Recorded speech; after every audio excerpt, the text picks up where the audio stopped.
Yeah. All right, let's go ahead and get this started since we got to have clam on top of everything today, so we can get done.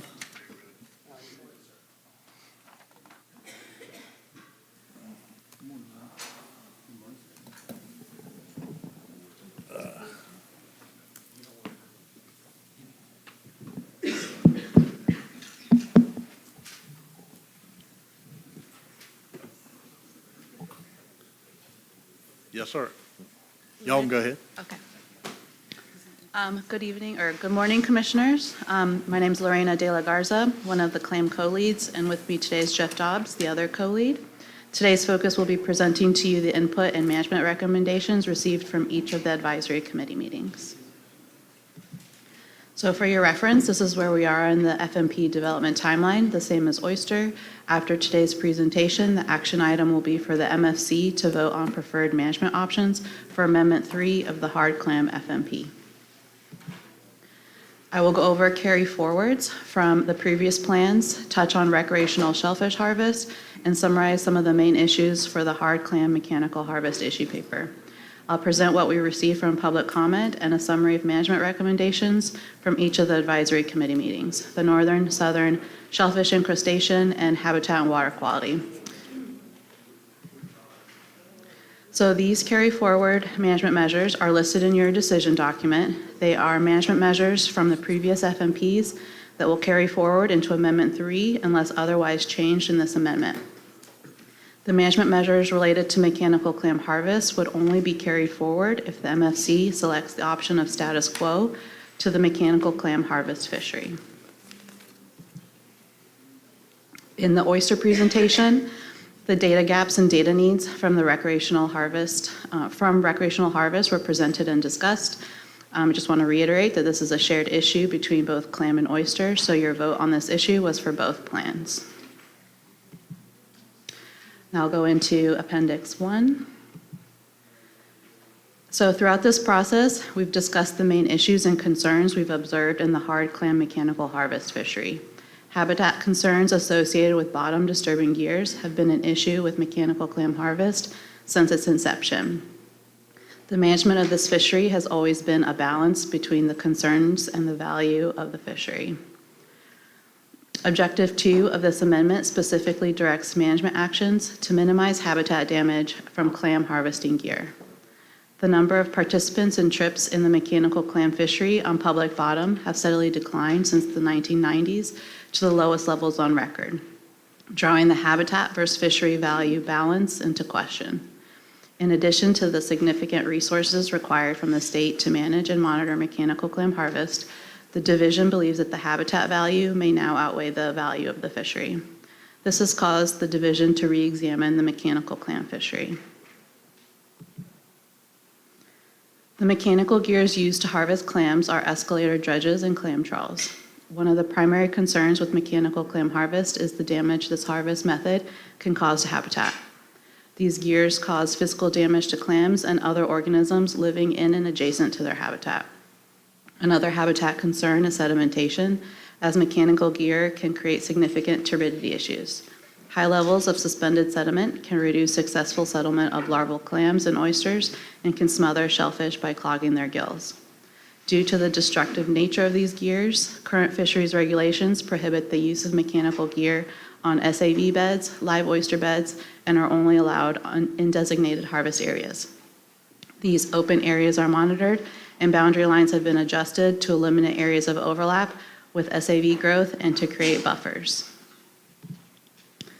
Now I'll go into public comment and advisory committee review. In January, management options were presented to the MFCACs. So for mechanical harvest, 3 options were presented. A, status quo. B, further limit mechanical clam harvest areas to improve enforceability and lessen habitat effects. And C, phase out mechanical clam harvest with a 3-year phase out and contingency triggers prior to 2027. Those triggers were at least 10 participants active in the fishery and landing greater than 1 million clams. Additionally, options were presented for whether or not to discontinue allowance for mechanical clam harvest in conjunction with maintenance dredging. The division's initial recommendations were a 3-year phase out with both contingency triggers and the discontinuance of mechanical clam harvest in conjunction with maintenance dredging. A public comment period was open for both hard clam and oyster from December 11th through January 15th. The public questionnaire was in a short answer format, allowing the public to select their comments to be towards oyster, clam, or both. Only 5 participants commented on clam, 2 specifically for clam, and 3 for both.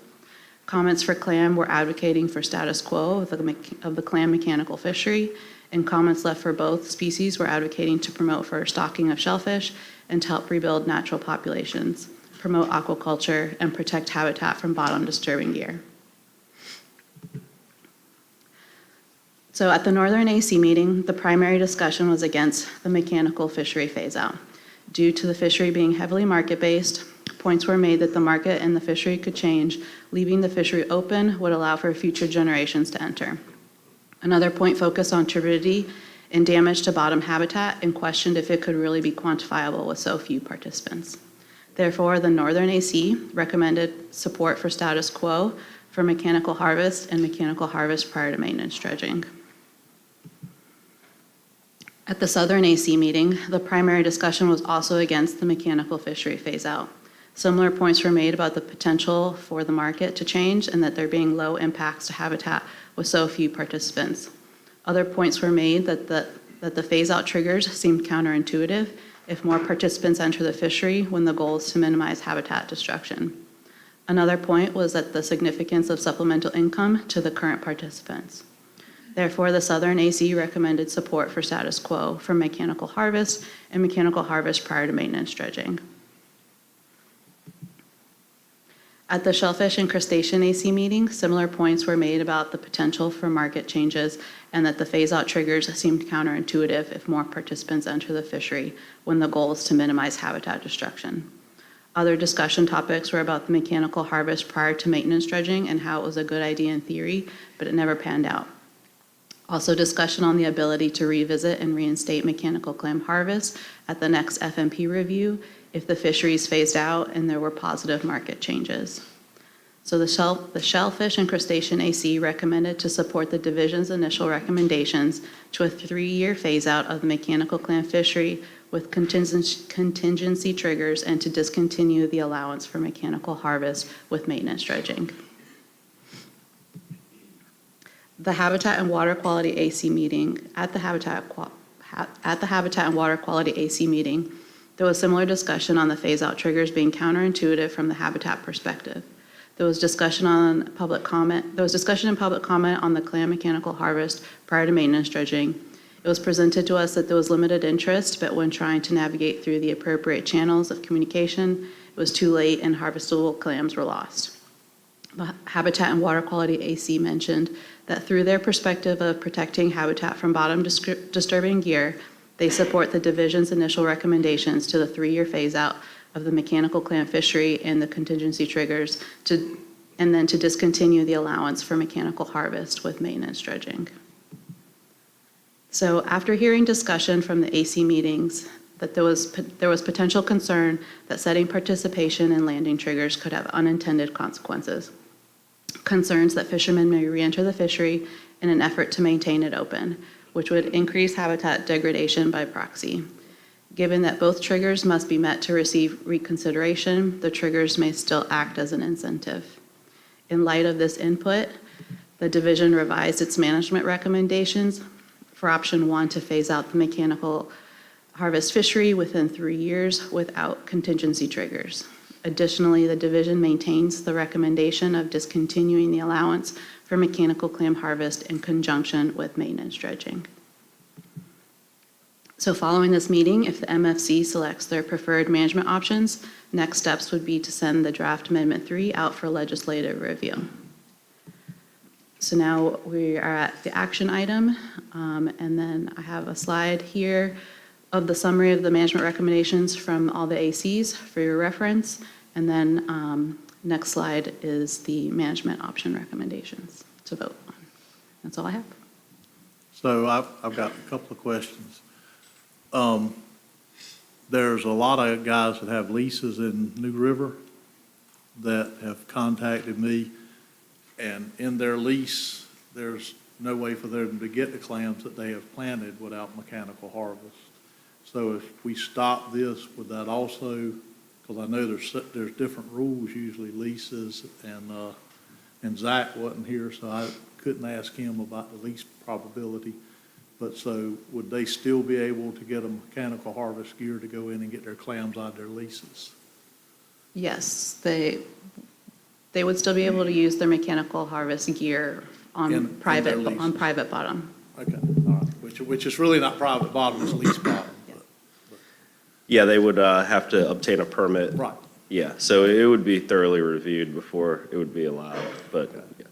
And then There is a mechanism to do that. And then the other thing I had was, in reading this stuff, it said that where mechanical harvest had been taking place, over the years it keeps shrinking because SAV grass keeps encroaching into where mechanical harvest was going on. So if mechanical harvest is killing all of this vegetation on the bottom, how is it that where they're harvesting, vegetation is growing back? So there's two parts to that. The first is it was not continually reduced. We reduced it once in 2020. Okay. And those are just the buffers for the areas in which it's permitted. The clam kicking was not occurring on those margins. It was occurring in the deep water areas in the middle of them, whereas the SAV was occurring on margins. But to be conservative to the resource and to SAB, we moved those buffer lines so that there was no legal interaction between the gear and the SAB. So where y'all are allowing them now, there's no SAV grass there. As of the last now, mosaic, Until the beach renourishment fills that in, it gets shallow enough for it to grow there too. as of right now, Yeah. with our current mosaic. Yeah, that's true. Tom, go ahead. So question, historically speaking, what bodies of water in North Carolina did mechanical clam harvest mostly occur in? Can you provide any context for that? So originally, it was the Pamlico Sound all the way down to the South Carolina border. We discontinued the Pamlico Sound rotational area 2 plans ago, and now it occurs from Core Sound and then all the way south in the ICWs. The major areas have been Core Sound and the New River since the mid-1990s.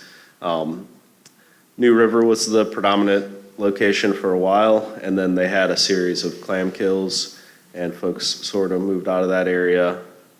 But it's hard to characterize the fishery now because there's so few people doing it. But typically it's Core Sound and New River, once in a while in the White Oak, and some folks in the New River.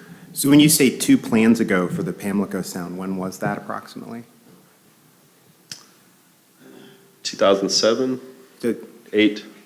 okay, so not quite 20 years. Yeah, the reason I'd just bring that up is I spent most of my life in Core Sound, and this is a fishery I experienced or saw a lot, 20 to 30 years ago, but not much more in recent years.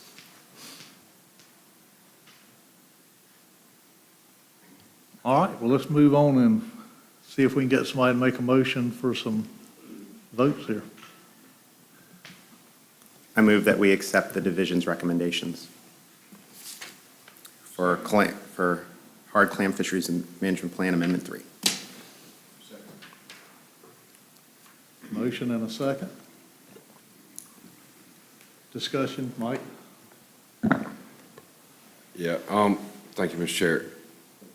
My main concern with phasing out this fishery is that there's no contingent plan for the fisherman and his gear and investment. From what I understand, it's become very small in very small areas, and it only occurs for a short period of time in the wintertime.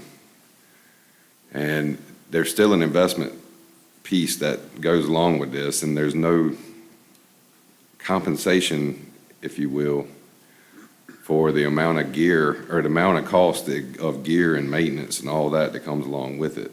And so I don't like seeing that we just gonna cut them off and then the gear just kind of becomes obsolete or unvaluable. One can only hope that they can find somebody to buy it that, you know, in areas where they still allow this, because this is not anything special to the East Coast. It happens all up and down. But I just think it's wrong to take a fishery away from just a handful of people that just operates in a couple of smaller areas. And that's the only issue I would have with that. Yeah, and on that, you know, South Carolina still allows them to do that, and South Carolina also allows them to take their mechanical gear into polluted bottom, get the clams, and they have rails on the side of the waterway. They don't even have to put them back on the bottom. They put them in the rails, and then they come in and test the clams until they find out that they've cured themselves. Then they can put them back in their leases. So their DNR has a really big operation for using that stuff. So that would probably be the access for them to get rid of it, would be the only place, would be down there. Yeah, Tom? It's important to note that the habitat in South Carolina is very different than Core Sound.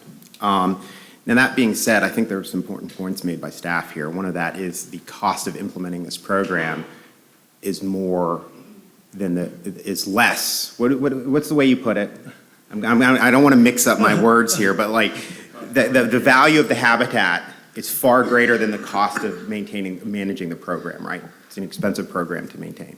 Yeah, so we've had some confusion that we're only getting rid of this because there's so few people in it, but the truth is it's a suite of issues.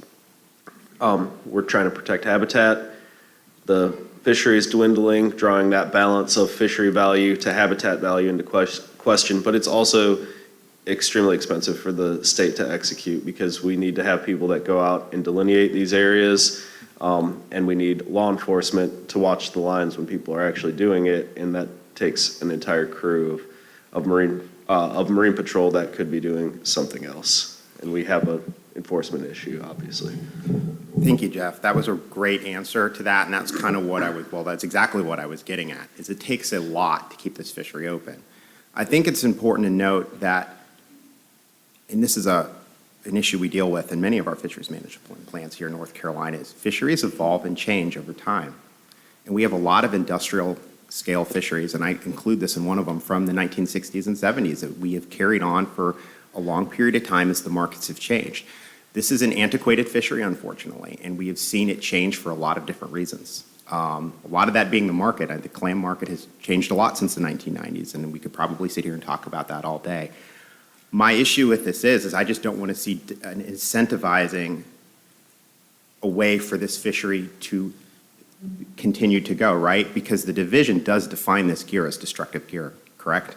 So, What was the question? the division defines hydraulic dredging as destructive gear, correct? Yeah.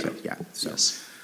And unfortunately, to modernize our fisheries, these are questions that we're going to have to ask sometimes, right? And I understand that, and Mike, your comment is well put. I think I would feel a little bit differently as if we discussed this at a previous meeting. This gear still has value.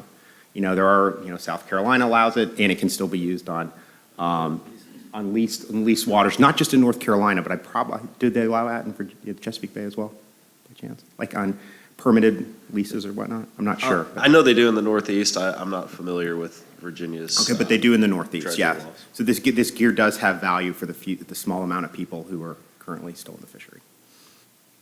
And just one thing, not saying that I'm against it or for it or anything else, but when you start talking about bottom disturbing gears, and you've heard me say this before, I did the research thing on bottom disturbing gears, and we went through everything. It was like a 3-year project, and the worst bottom disturbing gear that was found in my project was a boat prop. So when you start worrying about getting rid of all bottom disturbing gears, just remember that was the worst one in the Sea Grant project. So,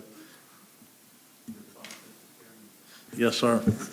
I think in aggregate, that's very likely the case. And we do need help from our attorneys to consider, and particularly when we get back into the seagrass arena, since we kind of punted on that for now, in terms of what our options even are, given how little influence this commission has on especially private boats. Yes, sir, Will. Being new, my question is, do we ever get involved in economic impact issues and how to, I guess, minimize the damage to people's lifestyles? And I think everything we vote on, every time we vote on something, we're voting on economic impacts. You know, no matter what it is. So do whether we it's ever against the attempt to wrecks or the buffer any commercials. of that any kind of way, you know, through our legislature or whatever, just trying to get somebody to do something to help people? We'll let Mr. Reynolds try to answer that question. So one of the tools in your toolbox is, and this comes straight out of your F&P statutes, is that you have the ability to make the effective date of these rules further out in the future. And it's especially where you're talking about rendering your gear useless. Now, that's completely within your prerogative to determine what is, you know, rendering a gear useless in terms of its economic value. But when you're winding down a fishery, a particular fishery, at least in this context, not in terms of the lease bottom or in other states, but you can decide to have the rule implemented up to really 2 years. And that gives a chance for folks to wind it down. To adjust? Yeah. And so with that, the division has done it over 3 years, which is, you know, is even longer than what our purview is, so. Yeah. Is that correct? Yeah. Is that correct? In 2 years, I said up to 2 years, I Yeah. shouldn't say it that way. That's what the statute says, is Okay. 2 years. So the division did look at that when they were doing this. But our basic position, I guess, is sustainability, but of the environment, the fish, but not, we have no economic, No, you I'm do. trying to make it, put it in plain, we have no economic concern whatsoever. Is that where we're coming from? That's not Okay. true. All your Because I rules- don't, Right. well, I don't see us, I don't hear us trying to deal with that at So- all. Right, But- so I don't know, so the commission doesn't have funds to, you know, when we talk about winding down a particular industry, I always think of tobacco, right? We don't have the Golden Leaf Fund to pay farmers to transition out of tobacco growing. Right. So that's not something that this commission has, but this commission does look at, and has to look at, economic impacts for every rule that you adopt. You have to do a regulatory impact analysis, and depending on the significance of the economic impacts, you might also have to do a fiscal note looking at what's called a significant economic impact if it has an aggregate value of a certain dollar amount. So you do actually look at those things, and it's in your material as well. And that's one of the things that I think was taken into consideration here when the division says, here's the amount of money we're spending to monitor this fishery versus how much the fishery is worth. Now, I think a lot of folks would debate which of those values are more important. Anybody would do that. At the same time, you're going to have to put on, in terms of the ledger, economic impact, there is benefits to the resource, benefits to the habitat, and things like that. You do also take those into consideration. Okay, so, you know, not today, but maybe, you know, in the long term, it seems to me that, is it reasonable for us to try to find a way to communicate with our state leadership on the impact of our decisions on families, and find some remedies for minimizing the economic impact somewhat, not fully, but like what you said, golden leaf, I mean, for example, I mean, you know, I guess I think about the people that, you know, that speak to us out here. Having somebody to speak for them, which might be us, I'm just talking, I mean, I don't know, you know, and I know this is a long-term, could be a long-term thing, but could that be on our list of objectives? Yeah, and we can have, Mr. Chairman, we can have, I'm happy to talk to you further about that, what that Yeah. looks like in terms of what you're doing now. I don't think anybody, in the years that I've been representing this commission, I've not heard anybody say that they're wholly disinterested in the impacts and certainly economic opportunities for fishermen, for families, for products being sold in North Carolina, food production, all of those things are things that you are statutorily required to take a look at.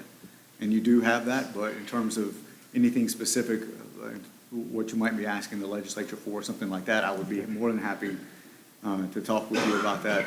And I know that Director Rawls would be more than happy to talk to you about an increase in budgets for DMF across the board. So maybe we can have one big conversation all at one time about that. Well, I mean, you know, Yeah. it would make it easier on me to say no, you know, about something that shuts people's livelihood down.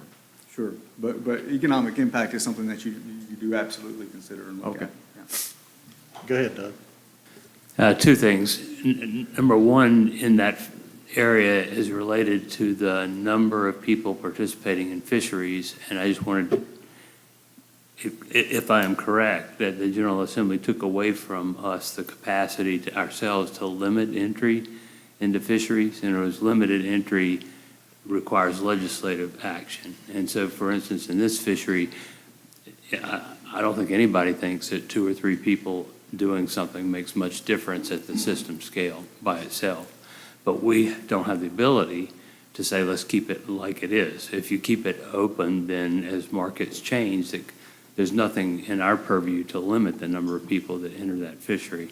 And so we, despite the advice from the regional advisory committees, we can't presume that those small number of people would stay small absent that intervention by the General Assembly.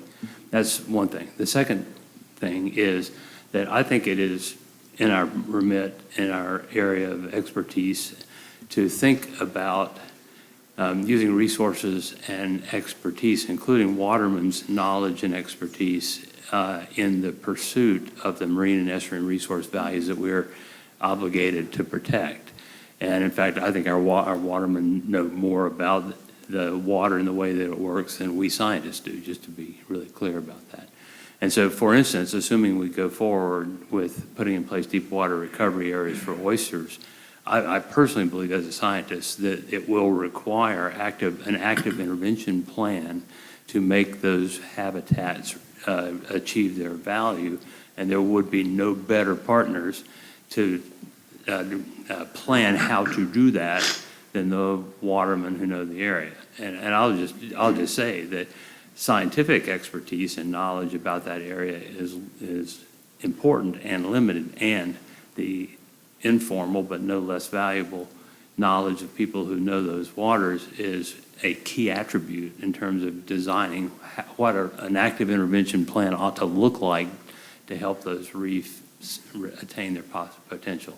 So I think we should be identifying, working with fishermen and their families and their communities to identify shared goals and find mechanisms to achieve those in partnership, and then to find the resources needed, and not just from the state government, but also from private philanthropy and, for that matter, for-profit enterprises that might be interested in investing in the future. So I think we have, even though don't have those tools in our toolbox precisely, I don't see any reason we can't be partners in developing and applying those tools. Sorry about the soapbox, but I really think that this, if we're smart about this, it can be a two-way street. Tom?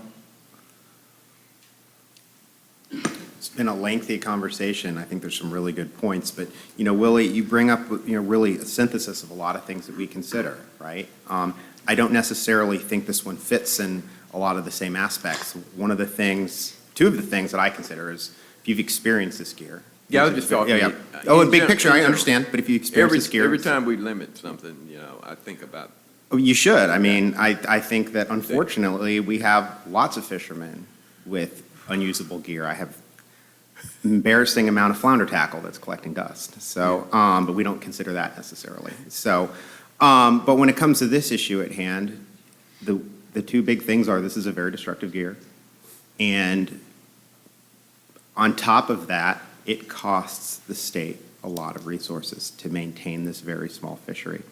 And unfortunately, this is a remnant of a past fishery that simply is not really economically viable anymore for a lot of different reasons. All right, you go ahead, Ryan. Thank you, Chairman. Excuse me, guys. I want to just say that the fact that the trips are going down, the amount of clams that's coming out is going down. I think it should be able to, if they're going to phase out, I think that should be on them to decide to phase out. And I don't think that's something that we should force on them. Thank you. All right, let's move on and get a vote since we're running against the timeline. I think we've beat this one about as far as we can go. Commissioner Bethea, Nay. Commissioner Blanton, No. Commissioner Claus, No.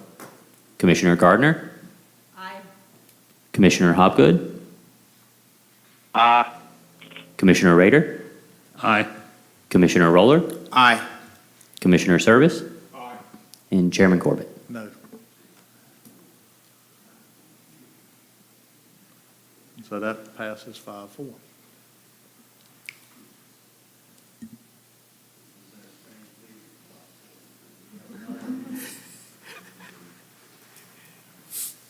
Thank you.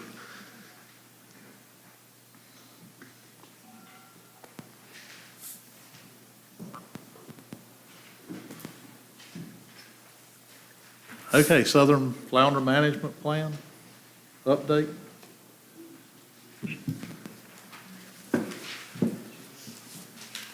And I think, Doug, what you were talking about, I think if we could get back where we could, and I know people hate to hear limited entry, but, that's what Virginia had to do and Maryland had to do with their crab pot fisheries. And so when somebody gets ready to get out, they have to buy another person out, and each license has a certain number of traps that are, and when you go to that, it takes a lot of the pressure off the resource of doing things that, you may do something that'll put one part of the state out and won't hurt the other part of the state as much just by doing rules. But I think at some point in time, we've got to come back to that, Well, it won't surprise you to know that I think so too, and was disappointed in the way that came out at that time.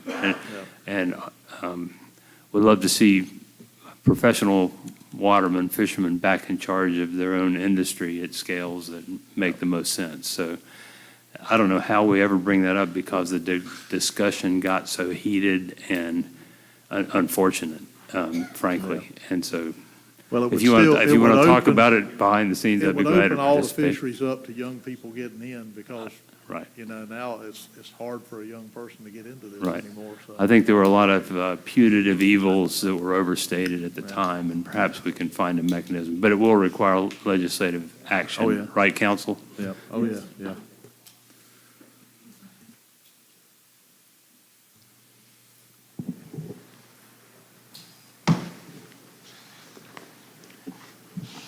All right. Good morning, Commissioners. My name is Holly White. Can you hear me? Yeah? We're live. My name is Holly White, Southern Flounder co-lead, and with me is Ann Markowith, the other Southern Flounder co-lead. We're here today to provide a very brief preliminary landings update from the 2024 Southern Flounder season. Just please note, and I'll say this probably multiple times while I'm up here, this presentation is not an announcement of the 2025 season. and it's just for informational purposes only, as all data are not final and subject to change. So, in this presentation, we will briefly review the 2024 preliminaries landing estimate from the commercial sector. This is sourced from in-season daily quota monitoring. And then we will review the 2024 preliminaries landings estimate for the recreational sector, which is from the preliminary MRIP data we have available. Again, not an announcement of the 2025 season. So the 2024 preliminary commercial landings estimates are included in this table. Trip ticket data will not be finalized until late spring 2025. So therefore, we are presenting the summary of the daily quota monitoring data used to manage each gear area combination in season. Amendment 3 to the Southern Flounder FMP implemented a quota monitored fishery that with total allowable landings for the commercial fishery divided into different sub-allocations based on gear category and management area combinations. As a reminder for the commercial fishery, it is split into mobile gears, which are all gears but pound nets, and pound nets. And the mobile gears are further split into northern and southern, while our pound net gears are split into northern, central, and southern management areas. This table shows the adjusted total allowable landings for 2024 after paybacks for 2023 were applied. 2024 preliminary landings and the percent of the gear area management total allowable landings that was landed based off the quota monitoring data.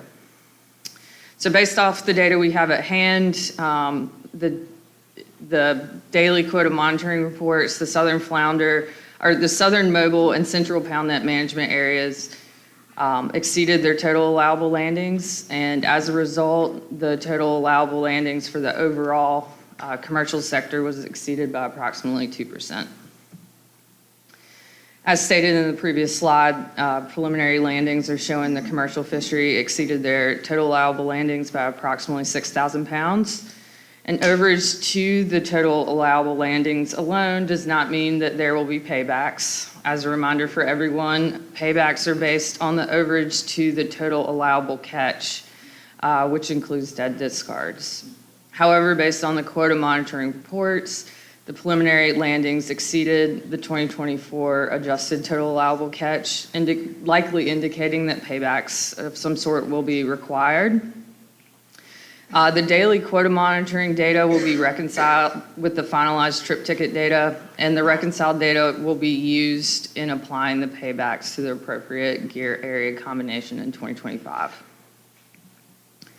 Now switching gears, we will discuss the 2024 preliminary recreational landings and catch estimates. This table breaks out the values used to determine the catch for the recreational fishery in 2022 and 2023. Catch includes not just landings, but dead discards. MRIP data for 2024 has not been finalized, but preliminary data is available online. We are using 2024 data in this presentation to provide a general idea of the recreational sector's catch in 2024, and please note that for 2024, there's no estimate for the gig fishery due to this fishery being closed in coastal waters, or the rec season closed in coastal waters. In 2024, the recreational sector in coastal waters was closed, but WRC, Wildlife Resources Commission, allowed a brief fishery to occur in inland and joint waters in 2024, and the landings shown for 2024 are the estimates of harvest through intercepts attained by MRIP during this open period. 2024 discards through wave 5 are similar to the previous years. A proxy of the average dead discards across the previous 2 years is used as an estimate for this projection exercise until the data are final. So the 2024 MRIP preliminary landings estimate indicate that the recreational sector did not exceed the total allowable landings. However, discards in the fishery remain an issue, and the total allowable catch is likely to be exceeded in 2024, necessitating paybacks for the 2025 season. Again, all data in this presentation are preliminary and should only be used as a rough tool for informational purposes, and we will present the Commission with the finalized data once it has been released. So that completes the landings presentation, and we'll be happy to take any questions. Yeah, Tom? Do you have any breakdown of the mobile gear catches? Like of different gears? Like by day? Oh, not by day, but by gear, like what percentage was gillnet, what percentage was gig? Well, for the commercial sector, is that what you're asking? We only have the daily quota monitoring data available right now. So that's just how, it's reported by gear area date. So it's not, mobile gears include the gigs as well. So we don't have that separated So yet. even in previous years, you don't have any separation to consider?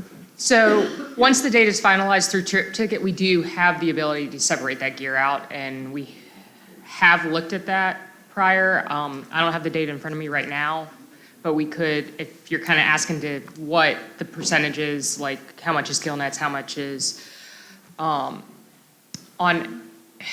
is there a particular gear you're interested in? No, I'm just curious what the breakdown of the mobile gear catch is, right? So like, I don't want to ask you to misspeak, but do you have any general idea of what it looked like in, say, 2023?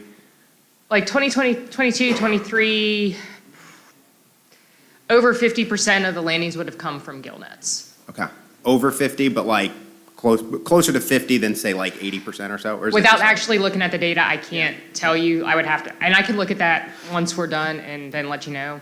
Okay. But, And, with the separation between northern and southern, the northern area has less gig landings as the southern area. But as you go further south in the northern area, it increases. But there is, we can provide that for you, but as Ann said, it's like. Well, I think that's an important point you brought up, Holly. I mean, it's like these zones are different for a reason, right? And the fishermen prosecute these fisheries very differently. But I think like when we have these really short fisheries and small quotas, this is something we're going to have to consider when we look at how we want to get as many days as possible, right? Even with small amounts of quota. And that's why we have implemented. And they do have that, because when you catch it, you either put down net or gig. So they can get that from Trip Ticket. Yeah, I know. That's why I was just curious how it moved over time since we didn't have this data today. Yeah, William? Regarding dead discards on the recreational side, I've looked, excuse me. Regarding dead discards on the recreational side, the information I reviewed suggests, you see a figure of 10%. I mean, it bounces around and there are lots of variables about the rate of I guess it's a mortality rate from releases from recreational fishing. Can you tell us the figure you use for the percentage use of for flounder? We use Is it 9%. 9%? Is there, and I apologize, the old information, I'm coming in late to the flounder It's okay. issue, and I found It's it quite all really right. daunting to figure out the history. I haven't, so I apologize if I'm running over old information. Are there issues specific to flounder that might adjust the dead discard rate? Seasonal issues, handling issues, sort of how robust the fish are at different times of year? And have you guys worked through that to get to that 9%? We use the 9% just based off the best available data at the time. So, I'm sure, that's just the overall annual average, right? Because probably, like you say, sometimes of the year, the survival rate's probably higher, but it's, we have to base that off of literature. So, It seems like, excuse me, I'm sorry. yeah. And I was just going to follow up to that. So the 9% that we use in the stock assessment is based off of papers that we have done at the division and looked at the discard rates for the hook and line fishery. And there is a little bit of a seasonal difference with, I think it's the southern or summer months having a little bit higher rate, but when you average it over the year, it's 9%. Can you just for curiosity, sort of describe how sort of flounder relate to being handled and caught relative to other species, maybe compared to spotted sea trout? Maybe that's not a great question, but I'm curious if you can answer it. I'd love to know, or maybe to striped bass or to red drum. I don't know if we can directly give you 100% answer here, but I think, each of the fish are unique, and, temperature plays into that, how you handle the fish, like, using a wet rag, dry hands, things like that. I mean, all those things play into it. But what goes into that dead discard estimate study, it's like a net pen study. So, I mean, it's where you take, hook and line caught flounder, leave them, and check on them and see how many pass. But, I mean, it might not attribute to handling, things like that. Okay, well, thank you. I appreciate those answers. And my last question is, I've been hearing the commercial fishermen say they're seeing a lot of flounder in their crab pots. Our crab pot, is discard mortality included on the commercial side from discards from crab pots? And it may not be significant, I don't know. The discards on the commercial side are just attributed to the gill nets. Just to gill nets. Have there been, do you know if there's data available as to the mortality from crab pots? So off the top of my head, I don't know for sure. I know I think it was Sea Grant used to do the FRGs, which are the fisheries resource grants, where you could work with commercial fishermen or recreational fishermen. There were some studies done that looked at crab pots. I think there's been some done in Virginia as well. The way we get our discard data for the commercial fishery comes from our observer programs. And so currently, the reason we have the gill net discards that we can apply to the total allowable catch is because we have the gill net observer program. And that's where those numbers come from. We understand that's a data gap, but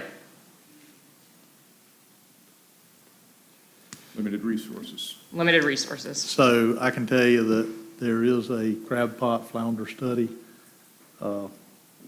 in maybe 2009, somewhere along there. There's also the terrapin study that was done 2 years ago.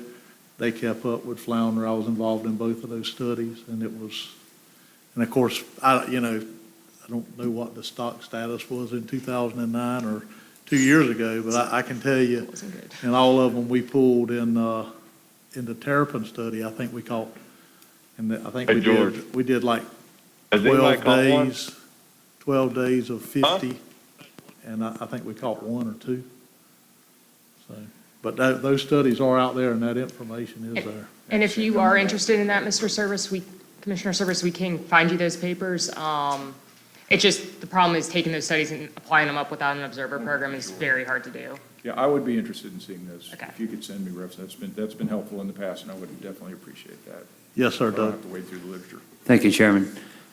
So I just thought it was interesting that the majority of the recreational overage, admittedly preliminary, is coming from the Wildlife Commission open season. So it was 10,000 and some pounds inflated by the discard mortality would be 11,000 or 12,000 pounds out of the 14 overage. And I just think that it's important, if you don't mind, as you crank these numbers through, to have some estimate of incremental effort and mortality associated with the extra FMP and extra MFC regulatory regime that the Wildlife Commission imposed, just so that recreational fishers would know that payback required came from that source. That 10-2 inflated by discard mortality. Just But for that the record. 47 also includes just the discards that occur. I through that understand, period. but if you took the 10.187 and then inflated the landings number to the mortality number and looked at the payback required, those are getting pretty close. I see what you're saying. And so a lot of that payback, even though it's small, is directly attributable to the Wildlife Commission intervention on flounder. And I would just be interested to know, when things are said and done, how close that is. Okay, and we're getting ready to do the southern flounder thing, so we're gonna have a lot more time for questions about flounder. So let's move on to the next flounder topic. You got all those. Yeah.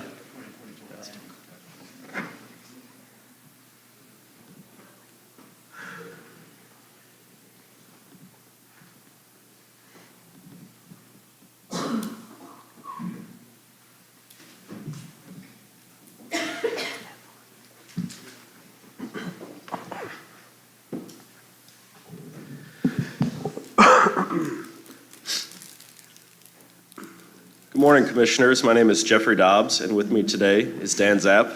We are the FMP coordinators for the division and are the leads for the Southern Flounder FMP Amendment 4.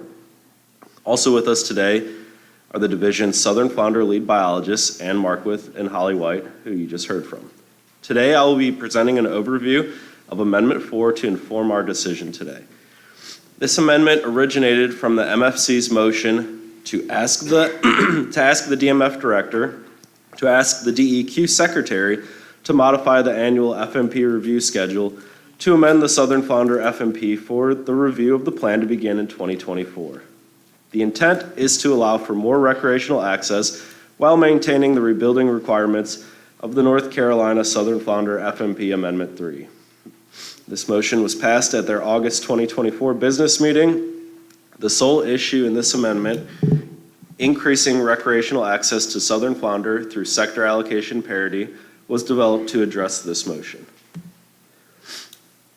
Here's a quick outline of what we're going to be discussing today. I will begin with a review of the timeline for this amendment, then move into the base plan by reviewing the goals and objectives of Amendment 4. I will then remind everyone of the stock status of the 2019 stock assessment update, followed by an overview of the commercial and recreational fisheries. We will then move into an overview of the loan issue paper in Amendment 4, beginning with the issue origination, followed by some background information, before moving on to the discussion section and proposed management options. I will then give a brief overview of the FMP AC input. After the presentation, you will address today's action item, a vote to send Amendment 4 out for public and AC review. Here's the timeline for the development of Amendment 4. Please note that this timeline is significantly abbreviated from typical plan development. This is necessary in order to adopt and implement new management measures in time for the 2025 flounder season. If any step in this process is delayed, then it will require a special meeting from the MFC, or development of this amendment will be terminated. Just to note, this amendment is only meant to provide a short-term approach to the MFC's motion while Amendment 5 is developed. Long-term, more comprehensive approaches for recreational and commercial management will be addressed during subsequent development of Amendment 5. The goal and objectives for Amendment 4 are unchanged from Amendment 3 and are available in the draft base plan beginning on page 7, so I won't go through all of them. As a reminder of the current stock status of Southern Flounder, the South Atlantic Southern Flounder stock is overfished, and overfishing is occurring as of 2017, the terminal year of the 2019 coastwide stock assessment update. Most Southern Flounder commercial landings, represented by the blue bars, are from gillnets and pound nets, with lesser amounts from gigs and other gears. Trends in commercial trips, represented by the dotted black line, are reported between 1994 and 2023, have generally followed landings trends. Southern Flounder landings and trips have decreased since regulatory changes with the adoption of Amendment 2 in 2019 and Amendment 3 in 2022, as was intended with the rebuilding strategy adopted by the MFC. Moving into the socioeconomic value of the fishery, Southern Flounder has historically been one of the top harvested species by the commercial fleet in North Carolina. From 2014 until 2021, Southern Flounder was in the top 5 species ranked by ex-vessel value, or the point of sale value. In 2022 and 2023, the ex-vessel value dropped below $1 million from a high of over $7 million in 2017. Participation in the fishery decreased from 1,759 participants in 2014 to 492 in 2023. The commercial values under Amendment 3 are shown in the red box. Recreational harvest of Southern Flounder, shown by the blue bars, is mainly by hook and line and gigs, with a small amount of harvest by spearfishing or recreational commercial gear licensed gears prior to 2022. Hook and line harvest can be split into ocean and inshore harvest, with most southern flounder harvested inshore. Trends in recreational trips, represented by the dashed black line, are difficult to interpret because they represent all recreationally important paralithid flounder species commonly caught in North Carolina. This includes southern, summer, and Gulf flounder. This is because anglers only report targeting flounder rather than a particular flounder species. Trips can be defined in several ways, but in this document, all trips that harvested or released any paralithid flounder species were included. Recreational southern flounder harvest was relatively unaffected by the adoption of Amendment 2 in 2019, though trips did decline. Adoption of Amendment 3 in 2022 did limit recreational harvest more than in previous years, though harvest still exceeded Amendment 3 management targets. The economic impact estimates of southern flounder recreational fishing represent the economic activity generated from trip expenditures. For this analysis, a recreational flounder trip is defined as any trip in which flounder was the primary or secondary target species by the angler, or if southern flounder was caught during that trip. Trips and economic impacts in the recreational fishery have declined steadily since 2017 to the lowest levels in the time series in 2023. Trips and economic impacts under Amendment 3 are shown in the red box. I will now discuss the sole issue paper for Amendment 4 titled Increasing Recreational Access to Southern Flounder Through Sector Allocation Parity. At the August 2024 NCMFC business meeting, the Commission passed a motion to ask, I won't go through the whole thing, to modify the annual FMP review schedule to amend the Southern Flounder FMP for the review of the plan to begin in 2024. The intent is to allow for more recreational access while maintaining the rebuilding requirements of the North Carolina Southern Flounder FMP Amendment 3. Due to the constrained time frame to enact new management in 2025, the rebuilding requirements of Amendment 3, and the prescribed nature of the DEQ Secretary's approval, the only approach to accomplish this in 2025 is by accelerating the shift to sector allocation parity in 2025 rather than in 2026, as originally scheduled in the Southern Flounder Amendment 3. Southern flounder are currently managed under Amendment 3, which was adopted in May of 2022, and implemented a quota-based approach to rebuild the stock to the SSB target by reducing North Carolina's portion of the catch by 72% compared to catch in 2017, the terminal year of the stock assessment. Quota management includes paybacks for more precise management and to account for quota overages. The quota was set to 548,034 pounds of total allowable catch or TAC. So to meet the 72% reductions required to rebuild SSB to the target, the quota was set to 548,034 pounds of TAC, which results in 532,352 pounds of total allowable landings, or TAL, when the estimated dead discards are accounted for. This TAL was further divided into commercial and recreational sector allocations. The allocation was set to 70% commercial and 30% recreational for 2021 through 2024 based on historical landings, with allocations moving to 60-40 in 2025 and 50-50 in 2026. This figure shows combined landings, discards, and overall reductions from both sectors since 2017, the terminal year of the stock assessment. Under Amendment 3, commercial landings have been closely monitored by the Trip Ticket Program to maintain total landings near the quota in near real time for each gear and management area suballocation. This approach is not realistic for the recreational sector. Thus, a one-fish bag limit and restricted harvest season have been used to constrain recreational landings. Total recreational landings are estimated through the Marine Recreational Information Program, or MRIC, and the DMF Gig Mail Survey, and those data are not available until after the fishing season. Dead discards for both sectors are not available until after the fisheries close, but are added to make sure that the sector's total allowable catch is not exceeded each year. Management under Amendment 3 achieved a 69% harvest reduction in 2022 and 68% in 2023, shown in the red box. Reductions from Amendment 2 are shown in the blue box.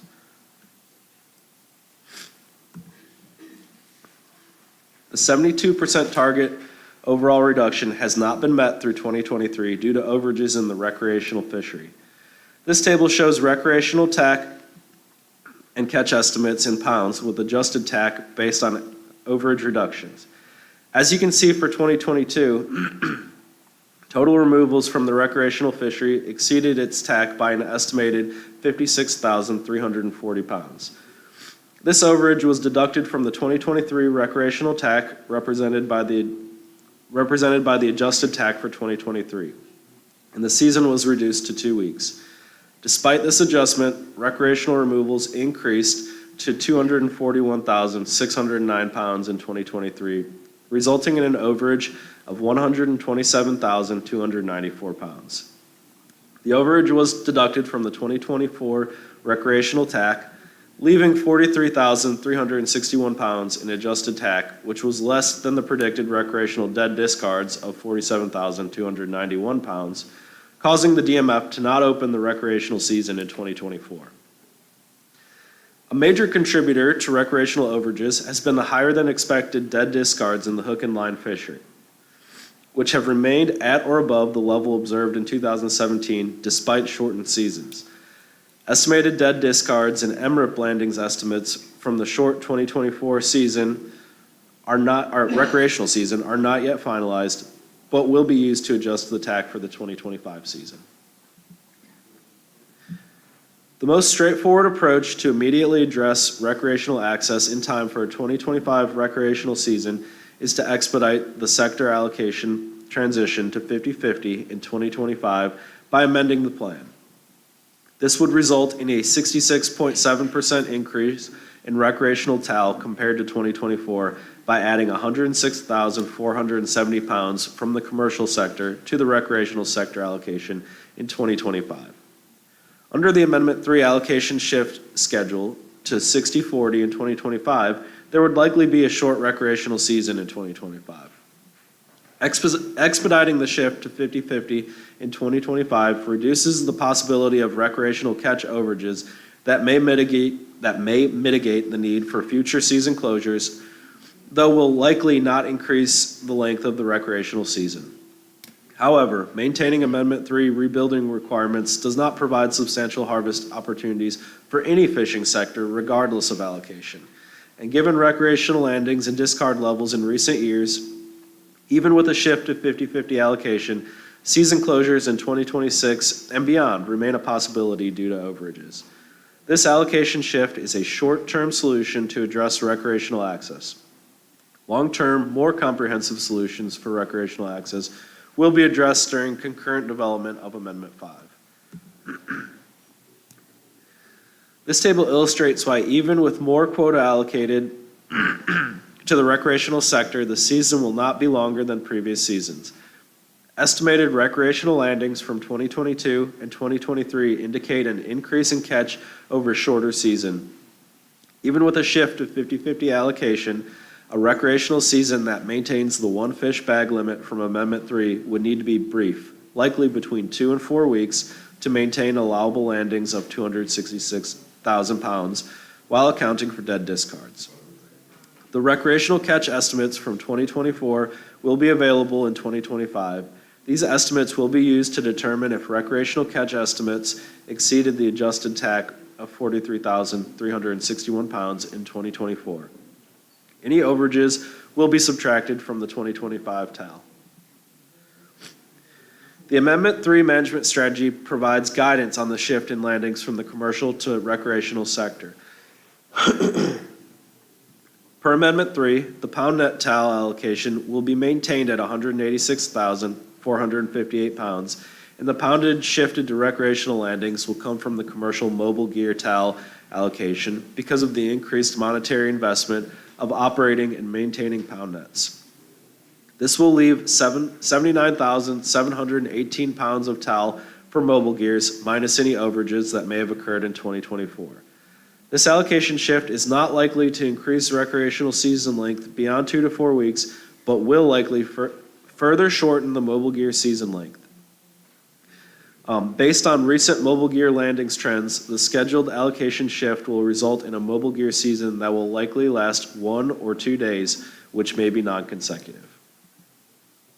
It is important to keep in mind that this is an allocation issue, not a resource issue.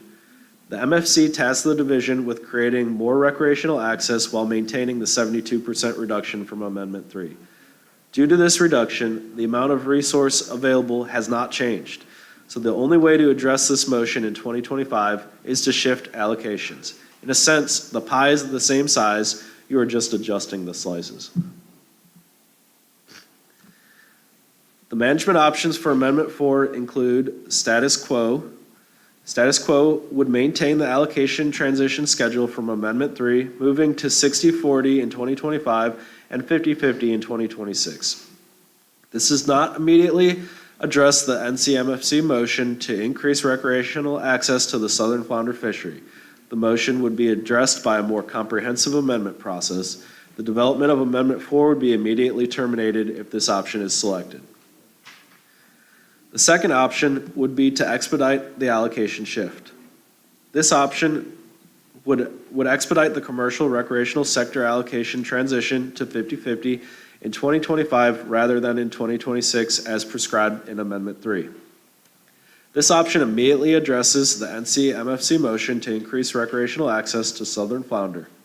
Long-term, more comprehensive solutions for recreational access will be addressed during subsequent development of Amendment 5 to the NC Southern Flounder FMP. Because of the abbreviated timeline to complete this amendment in time to have new management for the 2025 recreational season, these are our only management options for Amendment 4.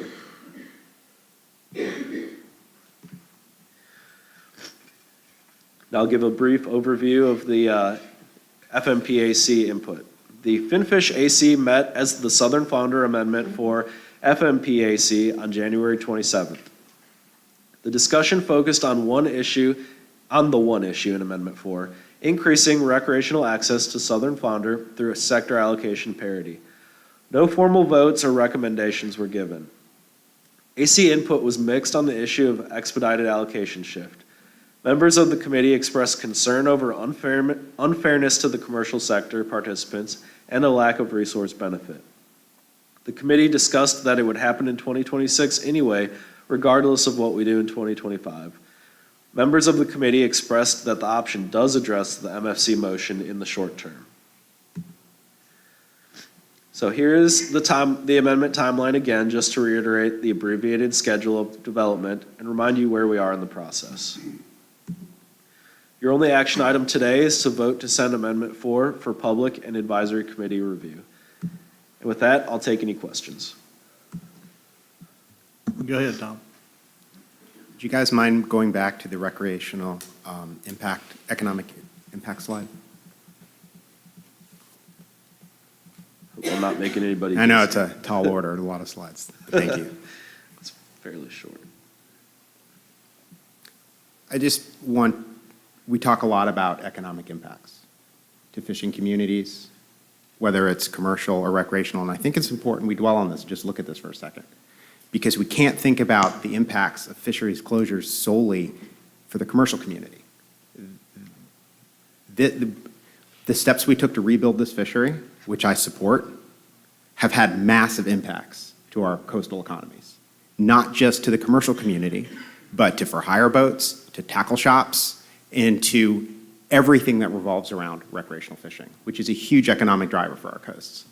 So I just want to point out that when we did this, we also erased $100 million worth of economic impacts and really impacted a lot of jobs as well that just aren't in the commercial community.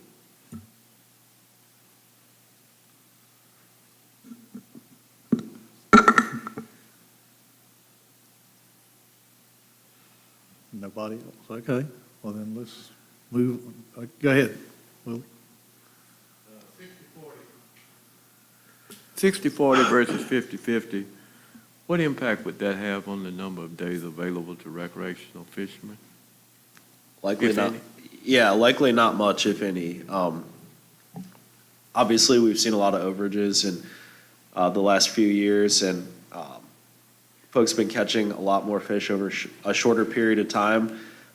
We've had a lot of overages, and we want to mitigate that, so we would take a more conservative approach. It would likely be between 2 and 4 weeks with either scenario, but one would mitigate the worry of having overages. It would basically just try to not have any deductions from the next year. Okay, but there wouldn't be a change in the rec. I can't say that for certain. Of weeks. Yeah, we have not had, we have not met to try to figure out precise season lengths, but it's likely going to be between 2 and 4 weeks, Either way. either way. Yeah, Tom? It's important to note that it will likely be longer than a 30% allocation. I think it's important to consider this motion in terms of the historical context. The division, and Mike and I were the only commissioners, I think, who are still here from when we approved that last plan. I raised the concern at the time. Well, let me step back for a second. The commission approved this allocation shift that would move to 50-50 in 2025, correct? Am I right? We approved that timeline, and then at the last meeting of final approval, we moved it back through a pretty controversial motion, which I opposed. And the big concern there, and you can go and listen to the on-the-record conversation, was that if we did not move that allocation forward, we would have these closures. Because while 50% may not give the recreational community many more days, it's definitely a buffer that will provide a season, make it easier to have a season, even if it is not much longer. We knew this was going to happen, and yet the commission decided to vote on that delayed allocation as it stands. And we can talk at length about the historical context of this fishery, and I'm happy to debate that. Yes, sir, Doug. I have a philosophical objection to using allocation from from a more accountable sector to a less accountable sector, just as a general matter. And I would have thought that one would have used the measures that are going to be considered in the next amendment to look at reducing the prevalence of discards as a strategy. But generally, reallocation occurs for some set of purely political reasons. I guess I'm concerned that this is a damned if you do, damned if you don't situation, because presumably the Wildlife Commission is is watching and is likely to take action like they did last time and meddle with that, if not more generally, which I think is a problem. But I've got to say, it's hard for me to vote to simply reallocate as a window dressing phenomenon, which is what I think it is. And so I'm going to say one thing first, Tom. So at the Flounder, whatever we called it, it was the fin fish, but we acted as the advisory committee. I made the comment, and that comment stands as much today as anything. If the division truly thinks that Flounder's still in a bad spot, and that's what we've got to go on, what the division thinks, then, and I know we can't do it here. I've been told 27 times already we can't do it here, but I'm still going to say it again. As far as the commercial sector, if you're going to take 20% away from the commercial sector, give it to the resource. Don't give it to the rec size. If the resource needs it, give it to the resource. We'll take the hit on it. But all we're going to do is we're going to give it to the recreational side. If you look at when this started, they're over every year. So we're going to give them 20% more. We already got to give them 10, so we're going to give them 10 more. But overall, we're going to give them 20% more. And they're still going to go over because we've got no way to find out how those numbers are going to happen in real time.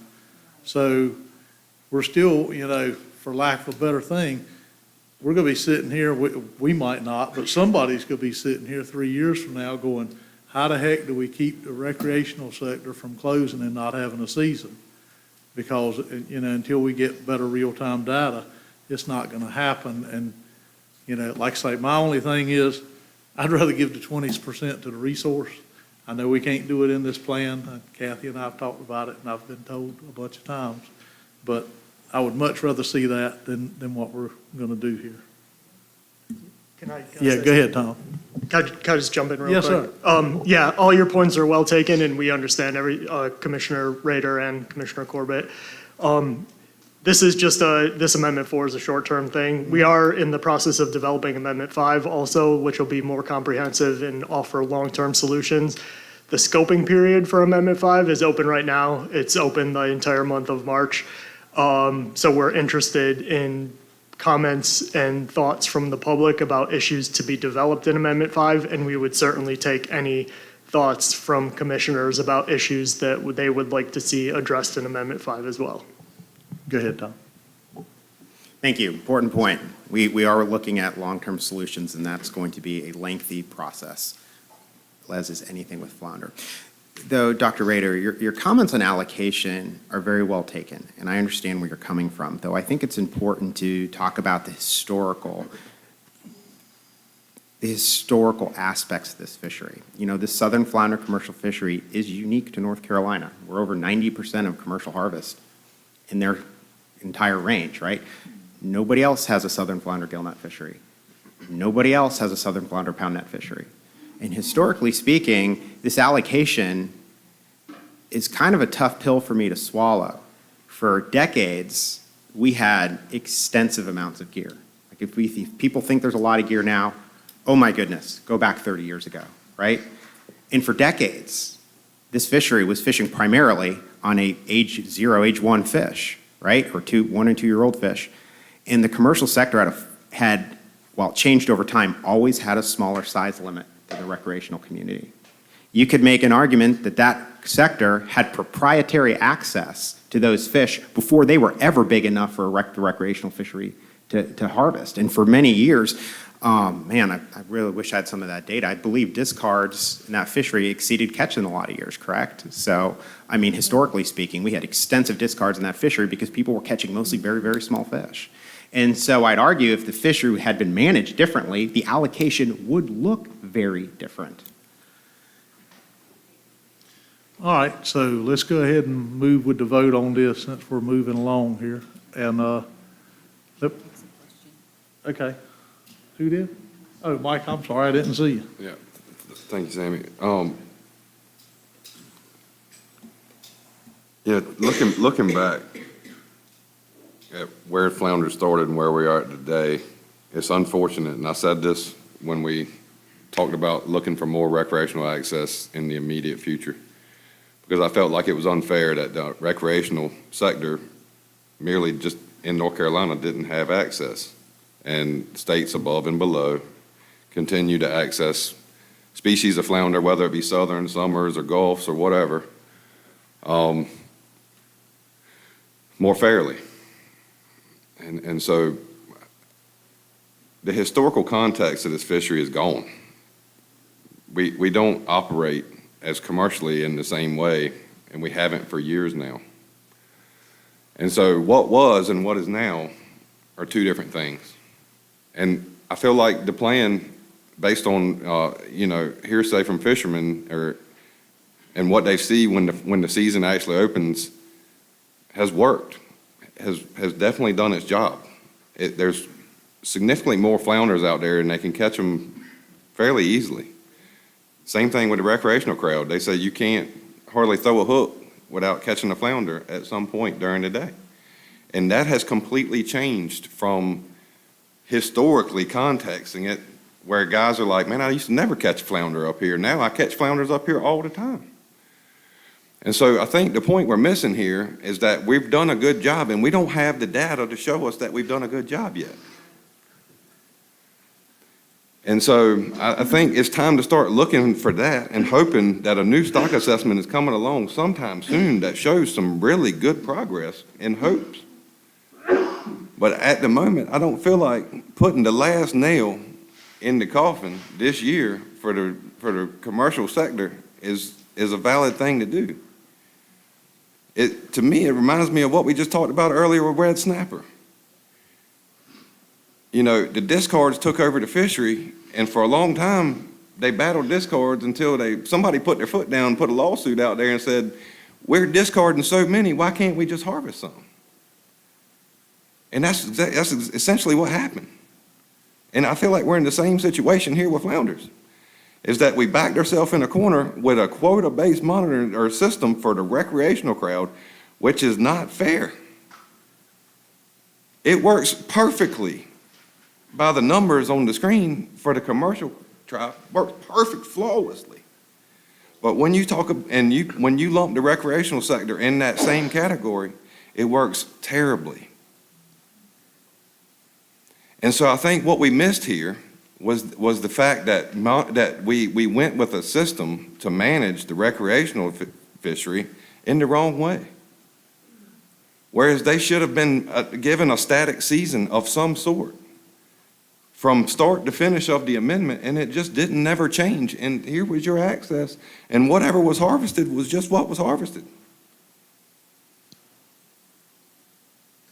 And so going back and forth about who's right and who's wrong and what's good and what's bad, it's just wasting time now. Because we can identify what we've done positively, and we can identify what's not going right. And what's positive is a quota works for commercial sector, and what we're doing wrong is a quota doesn't work for recreational. And so I hope Amendment 5 explores way more into how we can just offer a static place in time every year where the recreational crowd can access flounders, whether it be once or multiple times a year. But I just think arguing over quota is not the right way. It's just not. And so, you know, we talk bad about mobile gears or gill nets and all that stuff. That stuff has been reduced to a bare minimum. And I'm gonna tell you, gigs don't work across the entirety of this state. They just don't. The water clarity is not the same in the coastal waters and inland joint waters of Albemarle Sound as it is along the coast of the banks. And so, you know, to completely cut the Albemarle Sound out of the fishery, which this allocation shift is going to end up doing, is not fair. Somebody's going to suffer, and for little to no gain to recreational access this year. And that's not fair. And so I can't be for this. This is not what I felt like we really asked for. And I feel like we can explore other options. And the recreational I hope, has a season this year. In either way, whether we shift allocation or not, I hope they still have a season. And that's the point of this, is to say, you know, why are we pigeonholing ourselves still on this quota system? Why are we not talking about Amendment 5 already? And it's just disappointing that the recreational access has been taken away, not on purpose, so to speak, but just through the process. All because we got so focused on what the commercial man was doing out there that we had to hold them to a certain number. And if we couldn't hold them to that certain number, this was all going to fail. And I just don't see it. I see the flounders, and here's another comment too, based on flounders. By catching crab pots, you're trying to make a mountain out of a molehill. Flounders go in crab pots, sure, but the mortality rates and the amount of flounders for the amount of crab pots set and pulled out there, it's minuscule. You're chasing a rabbit down a hole. I can't tell you how many crab pots I've pulled in my life. But the amount of flounders I've caught to the amount of crab pots I've pulled is minimal. And so I just wanted to offer that comment as well. But thank you, Mr. Chairman, for my time. Yeah, and to say one thing about you asking about crab pots, and I didn't think about it at the time, but when we were doing the Terrapin project, instead of the entranceway that they had a piece to go in it, we designed, a friend of mine and I, that he's got a crab pot building company, an 11 marsh throat, which most guys use a 14 marsh throat. That's pretty big, and a terrapin could go in it. And then we designed an 11 marsh throat that was very, very, very much smaller. And the terrapin project we did was to prove that they weren't going in those 11 marsh throats, and they weren't. And the other thing that can't get in that 11 marsh throat is a flounder. And almost all of my pots are that now, and so I hardly see any in there, you know. And the other thing, when all of this was going on, I wasn't on the commission no more and wasn't on very many committees, but I was having conversation with people, and I told a good friend of mine that's a charter boat captain that was on the Flounder committee, that you cannot put a tack on the recreational sector and then open it when all the fish are gathering up to go to the ocean. Because all you're doing is you're putting a target that will always be missed. You know, what should have happened is if somebody would have been paying attention to how the flounders move and where they go to in the summertime, say between the end of May and the end of August, those fish are spread out through the whole estuary. They're as far back up in the creeks as they can go. They're as far out toward the inlet as they can go. And you don't just go out there, you know, and I'm sure Tom sees this in his charter boat stuff. You don't go out there and go into a hole right by the inlet and all of a sudden you can catch flounder almost every cast like the guys say they do now. And, but, you know, and that's something else we need to consider when this comes up. And I think the recreational fishery I think we should do away with the tack and give them 1 day a week through the summertime, maybe on a, you know, a Thursday or something like that. And then we won't have to worry about a closure no more. And everybody says, well, we don't know what we're going to get. Well, after we get the data from MREP, we'll know what we got. And right now, we don't know what we're going to get, no matter what we give them, you know. And if so, we're truly, you know, and Mike and I are sitting here trying to figure out how to fix the recreational fishery. And other people are sitting here just trying to figure out how to close more commercial gears, you know. And so, you know, we need to put a lot of thought into making sure we keep the recreational fishery going. Because, I mean, that is, I agree with Tom, it's a big economic factor in this state. Go ahead, Kat. Thank you. I just wanted to clarify that we are currently working on Amendment 5. So staff mentioned that we have started the scoping process. I will tell you that has been very minimally attended. We've been to Wake County, Dare County, and Carteret County, and we have had a total of 15 people, I think I'm close on the numbers, in attendance to those scoping meetings. So we are starting the discussion on Amendment 5. All right, go ahead, Tom. So Sammy, Mike, your comments are very well taken. And what they really address are these big picture issues that we need to address in Amendment 5, right? And we're going to hopefully have some really, really good discussions there. I also do want to point out that this allocation shift is going to happen anyway, regardless of this decision that we make with Amendment 4, right? We're just moving it up 1 year.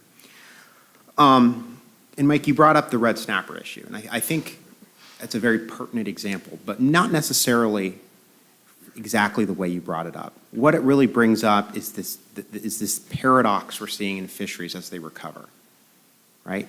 As they recover, you're going to see more fish in the water, and discards are going to increase in the recreational fishery. That's just an unfortunate thing we're really struggling to deal with across a lot of different fisheries, not just here in state waters, but also in federal waters. The big difference, though, I would point out between southern flounder and red snapper is obviously they're a deep water fish, and they deal with extensive barotrauma and much higher discard levels than we see here, right? And I would argue that fishery is completely different, just in the sense that so many fish are caught in the you know, it's kind of you bottom fish and you're going to catch what you're going to catch, right? But the idea of these discards becoming a greater issue in preventing recreational access as the fishery develops is something that is discussed at length. That being said, I'd like to make a motion that we send Amendment 4 for public and AC review, or for public comment and AC review. All right, can I get a second? Second. Seconded by William. And we've discussed this about as much as I care to discuss it, so let's just move on to a vote. Commissioner Buffet?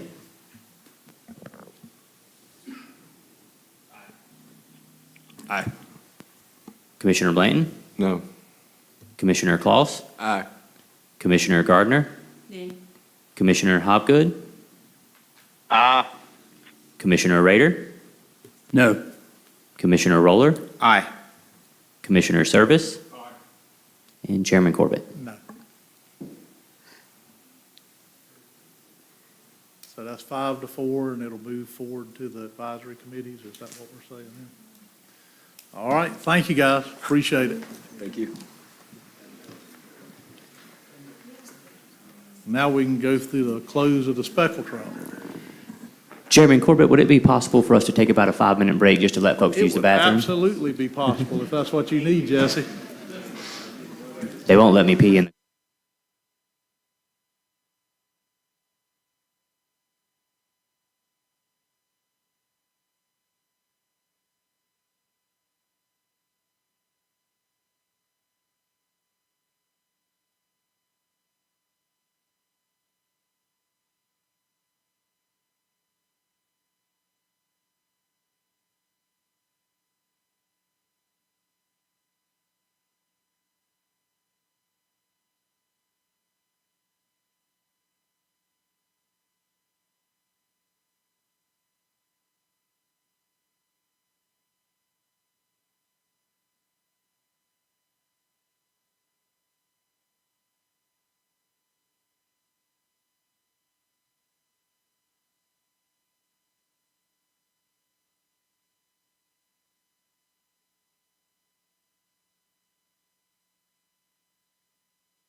Thank you.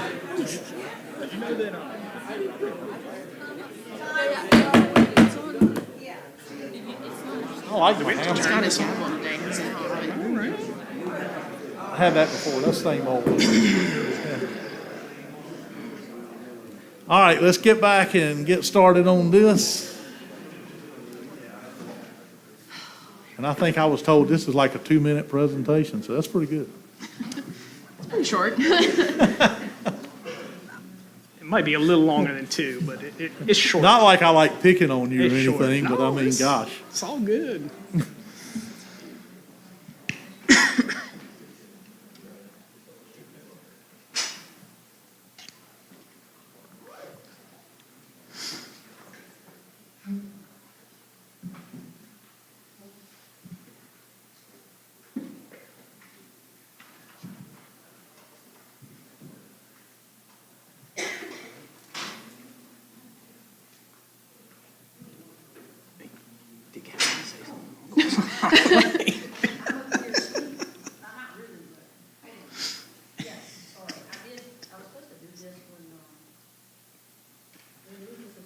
Here, Mr. Chairman, sorry, I'm distracted a little bit. I just wanted to update the commission really quickly on the Cold Stun event.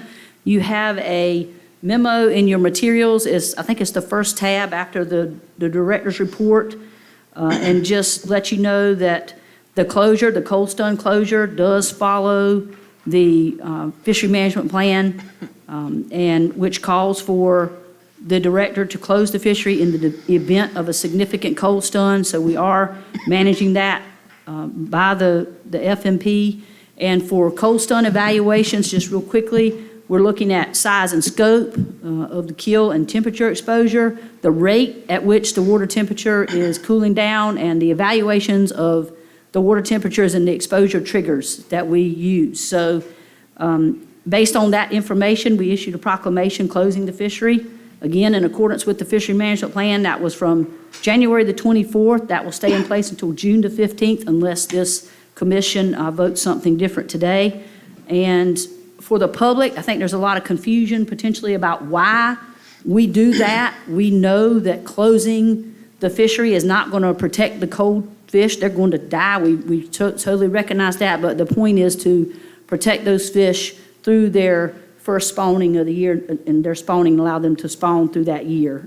So this monitoring is very resource intensive for us, but it absolutely is a priority for the division when these events do take place.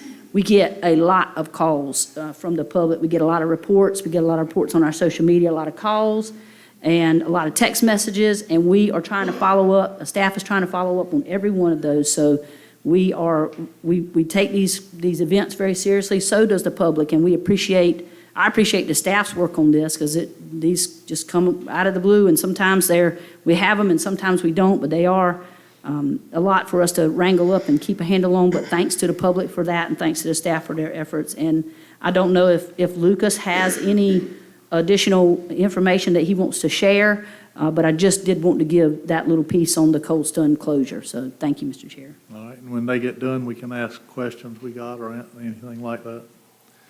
Perfect. All right, well, good morning, commissioners. You're probably sick of hearing me say this, but I'm Lucas Pensinger, and I'm a biologist out of our Morehead City office. Up here with me is Melinda Lambert, and she's a biologist out of our Manio office. Together, we're the co-leads for the Spotted Sea Trout Fishery Management Plan. So today, we'll be reviewing the preferred management options that y'all selected at your November 2024 business meeting, and then any legislative input received. So your action item is to vote on final adoption of Amendment 1 to the Spotted Sea Trout Fishery Management Plan. I did briefly want to highlight just one point, I promise only one thing, from the Cold Stun memo that Director Rawls mentioned before we get to that main presentation. So as she mentioned, in the early days especially, we received a lot of reports of spotted sea trout. They were cold stun, but not quite dead yet. So, kind of swimming lethargically at the surface, schooling up, trying to stay warm. Almost every single one of those reports included comments on the high levels of recreational and commercial harvest on what are pretty vulnerable fish. So that decision to close the fishery because of a cold stun is, Director Rawls kind of said it better than I did, but it's a deliberate data-driven process. I wouldn't want to fast-track that process because that's a decision that we want to make sure we get right. We don't take that lightly. It's a big decision, and we recognize that. But a side effect of the fact that it's deliberate and takes a little longer is that we had about a week and a half of reports of folks cast netting, snagging, gigging, dip netting, and gill netting some extremely vulnerable spotted sea trout prior to the time that that proclamation went into place. And I'm gonna beat on a dead horse, but I promise just for a tiny, tiny little bit, and then I will not mention it again unless y'all bring it up. This was a really important part of the reasoning behind the January through February statewide harvest closure in the division's preliminary and initial management recommendations. It was to avoid exactly that type of situation in the event of a cold stun. So again, I promise I'm not gonna harp on that any further, but we did think it was important just to kind of point out as we're assessing the scope of this cold stun event. And you know, we can answer now if you'd like, Mr. Chairman, or we can certainly answer any cold stun questions afterwards. You know, if you'd rather keep them afterwards, I'll turn things over to Melinda and you won't have to hear me. All right, go on to Melinda and let's move on.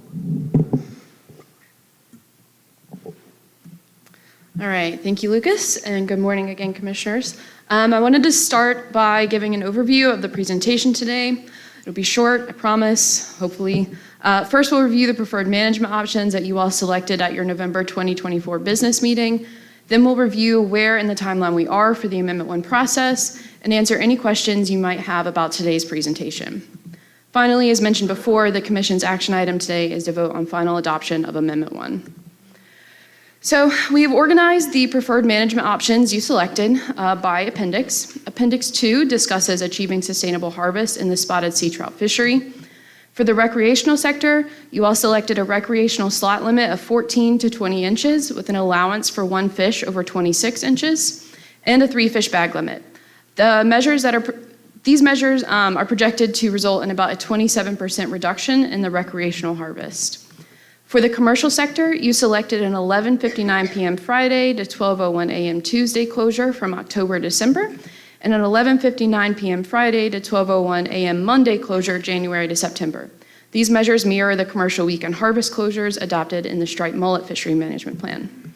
You all selected a 14 to 22-inch commercial slot limit with no trophy allowance. These measures are projected to result in about a 38% reduction in harvest. You also chose to formalize management of the Bogue Bank stop net fishery in Amendment 1. The combination of recreational and commercial management measures you selected in November are projected to result in a total spotted sea trout harvest reduction of about 28%.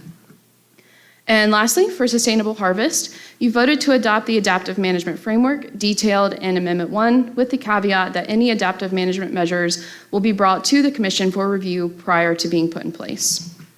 For supplemental management, you selected to eliminate the captain crew allowance on for-hire trips. This simply means that the limit on for-hire trips is the individual bag limit times the number of clients on the boat. You selected 2 types of cold stun management measures. The first was the initial management in the event of a severe cold stun. For those initial measures, you selected to extend the fishery closure through June 30th following a severe cold stun, and to not implement any changes to size limits, bag limits, or trip limits. The second part of the cold stun management that you selected was to adopt the cold stun adaptive management framework, which allows for a more flexible response in the event of an especially severe cold stun. We did not receive any legislative input on the draft of Amendment 1, so I wanted to wrap up our presentation today with a reminder of the timeline of where we are with Amendment 1. Your action item today is to vote on the final adoption of Amendment 1 to the Spotted Sea Trout Fishery Management Plan. Once the plan is officially adopted, we will start working on implementing management strategies. Before we get to that action item, we did want to take some time to answer any questions you may have about today's presentation. And so I have 2 things that I want everybody to think about, and I was contacted by the division and said, when we put the slot limit on the commercials, that our discard mortality rate went from like 1% upwards possibly to 30%, and that we got really no benefit out of taking the captain and mate's fish away from them. That doesn't really move, is that not correct? It doesn't really move much. I mean, the needle. Yeah, part. that's eliminating the captain crew limit was in the supplemental management Right. issue paper, which is things we can't quantify. So the captain and crew thing, I don't know, I may be thinking it by myself, but if somebody thinks like I do, that might be something that if it's not gonna move the needle, why take it away from them? And if the slot limit on the commercial side is gonna raise the discard mortality to almost what we're trying to gain on the fish, why are we gonna support something that where we're throwing dead fish over so we got to fish longer? And so, I'll let the commission decide that's what's going on. Yeah, Tom? I would point on the captain and crew limit. I think that this is just something we have to look at individual FMPs and looking at staff for some head nods. If we want to address that for an individual fishery, we have to do it through an FMP, right? We can't just say, let's eliminate captain and crew limits for all fish. Yeah, I think doing it through a FMP is the way to go. Okay. Thank you, Director. And I would bring up on that is I have mixed feelings about this. It's kind of a cultural shift, right, in the terms of like how you approach some of these fisheries. But what I would say is it was widely supported by the advisory committee, and that's why I think we considered it. Is that right? So yes. So that's kind of what I wanted to bring up on. I guess my question here goes back to the commercial slot, which I have a lot of feelings about. I'm going to I'll keep some of those for further discussion, but my understanding was the rationale we provided at the last meeting was that there really aren't many fish sold over 22 inches. Is that correct? So yeah, you definitely see less fish that are harvested over that size range. Like if you look at the breakdown of like the length frequencies of commercial harvest is certainly, that's when you start getting above 22 inches, you are start getting out towards the far end of that length frequency. So the chairman brought up that there would be a 30% discard. Can you provide some rationale on that comment? Discard mortality in this whole spotted sea trout conversation, I feel like has been a tough one. So that 30% is the discard mortality rate of spotted sea trout that are caught in a gill net and are released alive. So of those fish, roughly 30% of them die. It's actually a little bit more complicated than that because when you were considering how much of the reduction from that slot limit is potentially going to be taken up by dead discards, you have to look at total mortality. So total discard mortality. So at net discard mortality plus those live fish is actually closer to like 70-something%, like 78, 80%. Of fish that are either dead at the net already that would have to be thrown back or fish that are alive and are thrown back. Okay, well that kind of gets into the question. The idea behind a slot is a much different aspect. I don't like the idea of discards, but what we've heard pretty at length is gill nets are very selective. The chairman himself said he catches most of the fish alive and by their teeth and can be easily removed. So we kind of shift back and forth in this conversation about this fishery. There aren't any discards, there's a lot of discards. So it seems to be a little bit of one and the other. I would say the way the fishery currently operates, there are not very many discards. I would also say with that slot limit, it's not, yes, most of the fish harvested within this fishery are between 14 and 22 inches. But the reason you're getting a reduction from it is because there are fish larger than that are harvested.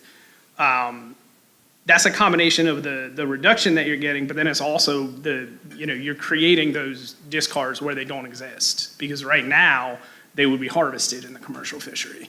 And that's where you have to apply that, like roughly 80% to those. But at the same note, recreationally, in having a slot, we're going to be increasing discards as well, right? Because we're going to be releasing a lot of fish. Now, some of them are going to die, most of them are going to live, hopefully. But it's the point is if we manage the fishery this way, we're going to increase discards on both sectors. Absolutely. I think it's just it's just a difference of scale. You know, 90% of recreational discards are going to survive. 20% of commercial discards are going to survive. Now, it's also a matter of scale because there are a ton more recreational discards than there are commercial discards, even in this scenario where we would be increasing commercial discards, if that makes sense.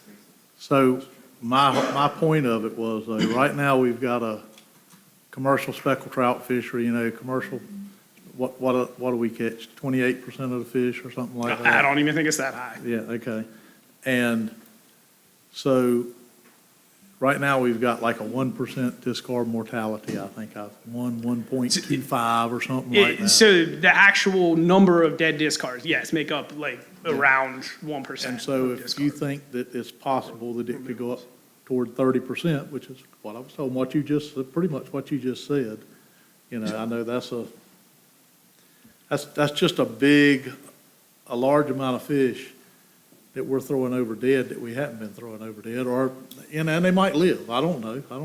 I can't see what they do when they go away. I can only go by your numbers. So if I can just clarify that a second, like it's the 1% that is the current situation is the percent of total removals that come from commercial dead discards. Right. The 30% is the rate of fish that are alive when the net is fished, that are released, and we expect still die. Right. So the total number, that 1% and that 30% are two different numbers. The 1% is actual dead fish. The 30% is a rate. So that would be applied to the number of discarded fish, which, I mean, we can't know right this second. You don't know That's a future-looking thing. But we know we're going to be throwing a lot more fish back. Oh, yeah, absolutely. Yeah, okay. All right, good. Go ahead, William. Can I ask where the data are coming from, Lucas, where these numbers are coming from? And then I got to figure out if I understand them. I have a follow-up question. For the gillnet discard mortality? Yeah. So I think it is also important, I'm actually glad you asked that, because those discards are coming from anchored gillnets, or that rate, I should say, not that rate is coming from anchored gillnets. The 1% that Chairman Corbett mentioned is from our observer program. So we observe the discards and we can estimate the number of total discards across the anchored gillnet fishery. And then, we know how many are released alive. The 30% is applied to that. The 30% rate, so that discard mortality rate, so the percentage of the dead fish, the percentage of live fish that are released that we expect to end up as dead fish, that comes from a DMF study that was conducted here in North Carolina. Okay, so we had those data before we made this decision. We knew that. We knew to expect that rate of mortality. Absolutely. And the 30% is really analogous to the 10% discard mortality for hook and line fishermen, correct? The fish has been caught, he's released, his chance of survival is 70%, his chance of dying is 30%. Is that correct? Do I understand that? Yes. It is a little bit more complicated with gill nets because there are fish that, when that net is fished, are already dead. Yeah. Well, I thought that number just applied to fish that were released alive. Yeah, the 30% does. Yeah. So but if let's say you had a 24-inch fish in a gill net, if the commercial slot limit does get passed today, and that fish is dead already, it has to go back in the water because it's over the slot, but it's already dead. His chances are 100%. Its chances of dying is 100%. That 30% only applies to the fish that are released alive. We also, in that same study, calculated at net mortality. When you add both of them up, the total discard mortality is about 80%. And that is 80% of fish that are caught in the net, that are released, that don't, I'm not sure how to interpret that. So yes, you could think of it as 80% of the fish caught in the net, and this is specific for spotted sea trout. Yeah. I'm not talking any other species. 80% of the spotted sea trout caught in the net are either dead when the net is caught, or are dead when the net is fished, or will die because of that fishing interaction. So they're alive when the net is fished, but they're going to be released, and that's the 30%. But the combination of those two. Yeah, that's across the boards. But it's only fish that are not kept for harvest. So it's really all of the fish that are caught in that net. There's a slight, very, very slight size correlation, but it was small.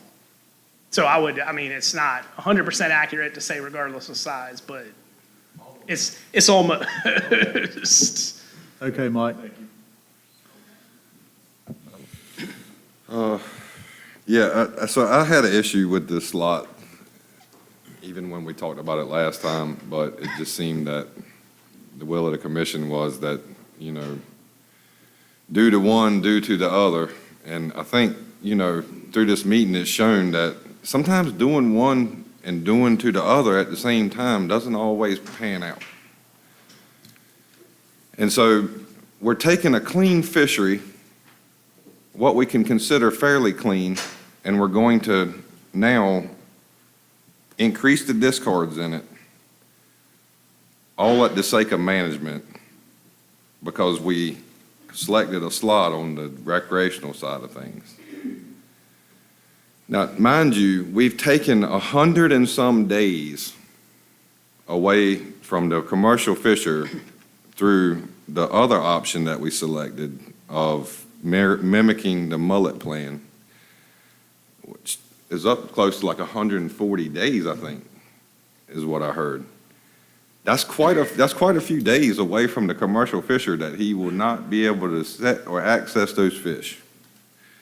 And so why is it that we want to, when we do allow them to access that fish, to then discard, which would then lead to mortality, when we can actually account for the mortality through harvest and get a way more accurate number? It just doesn't make sense to me. And so I don't understand why we have this lot, and I didn't understand then. But at the will of the commission and at the will of the people, we ultimately put it in there. Now, I think that, moving forward, it doesn't necessarily have to be in there. It actually makes the commercial hit bigger than the recreational hit, whereas the commercial harvest is significantly less than the recreational harvest. Not to mention the cold stun events that happen cyclically through the years, where the fishery just resets itself automatically. Nature resets that fishery. And this year, the cold stun events that happened throughout the East Coast and the southern coast of the United States was probably one of the biggest in history. The cold weather didn't just affect North Carolina. It affected Texas through Alabama, into the Gulf of Florida, into the Panhandle of Florida, and right up from Georgia right up through Virginia, and probably even further. And so the whole southern and East Coast had a fishery reset, really. And so, I understand the fish are going to die one way or the other. Whether Mother Nature cyclically does its cold stun thing, whether we target the fish recreationally, whether we target the fish commercially, it's all going to happen in some way or another. And so I just don't understand why we need to piggyback the commercial reduction with a slot to create more discards when we can actually account for all the harvest that the net catches in a manner that's already restrictive to 75 fish altogether. And a lot of the fishers that I know don't necessarily come up with 75 fish. I think if you can come up with 50, you're doing good. And so that's been my experience. A good day of trout fishing is 50 fish or less a lot of times. And so size does matter because you want some weight for that, for a fish. You know, you don't want to catch all little fish, but you're not setting for the most gigantic fish either. And so incidentally, you're going to get fish above 22 inches. It's just going to happen. Recreational fishermen are going to catch a lot of fish above 20 in between 20 and 26. And so I just don't understand why we're taking a fairly clean catch of fish and then making it, you know, scrutinizing it and saying, oh, well, we're going to put some discards in here, but that's okay somehow, when we can just account for them all on a trip ticket like everybody truly wants it done and not throw them back overboard. And that's just kind of where my mindset is on it. Go ahead, Tom. Thank you for your comments, Mike. There's a lot there. I will say, I'm cognizant of the fact that there is a slightly larger commercial reduction on paper, though I would point out we've had this discussion in terms of striped mullet. When we restrict the amount of days, you're not necessarily restricting effort as much as it looks like by that first metric, because people are going to start concentrating their fishing effort on those open days, right? Maybe if it was more spread out, but when you've got these open days, you're going to have more people rushing into there. So there's the question of whether or not we will get that reduction to begin with. I will point out, in terms of the slot, the reason we determined this was multifactored. First of all, the own commercial data shows that fish greater than 22 inches are quite rare in the catch, right? You also stated at the last meeting, that, at least in the speckled trout markets, restaurants want a very similar sized fish, that you want to target with your selective nets that specific size of fish between 18, 20 inches, because people want that nice fillet. One of the rationales I provided here is that when it comes to this management plan, we're trying to protect these larger spawning fish. That's what we're trying to do. Recreationally speaking, a fish that's greater than 26 inches is a unicorn. So few of those are caught. Many trout fishermen can go their whole lives and never catch one that big. I catch some a year, not a ton. Some, last few years, the fishery, there's been a lot of bigger fish in the fishery, at least previous to this cold sun. But again, looking by their own recreational data, they're quite rare. So when it comes down to that rationale, my concern is if we have this sub 14-inch commercial size limit without some sort of extensive closure or a hard quota, we're essentially doing a reallocation, because we're going to be releasing those fish for them to be caught again, particularly when they're vulnerable in the fall and in the winter. All right, so. Yes, sir. So if we were to remove the slot limit on the commercial side, what would that translate into in terms of the reduction expected on the commercial side and the overall reduction? I'll just remind you that I actually abstained from this vote before, and that was because the division's recommendation, unless I'm screwing this up, was like 40%-ish, wasn't it? And we're looking at 28 here or something originally. And so that's to eliminate overfishing. Is that right? So, yeah, that's in the ballpark. If you removed the commercial slot limit and kept all the other commercial management the same, that would be a projected commercial harvest reduction of about 30%. And I believe that would lead to a total harvest reduction of around 27%.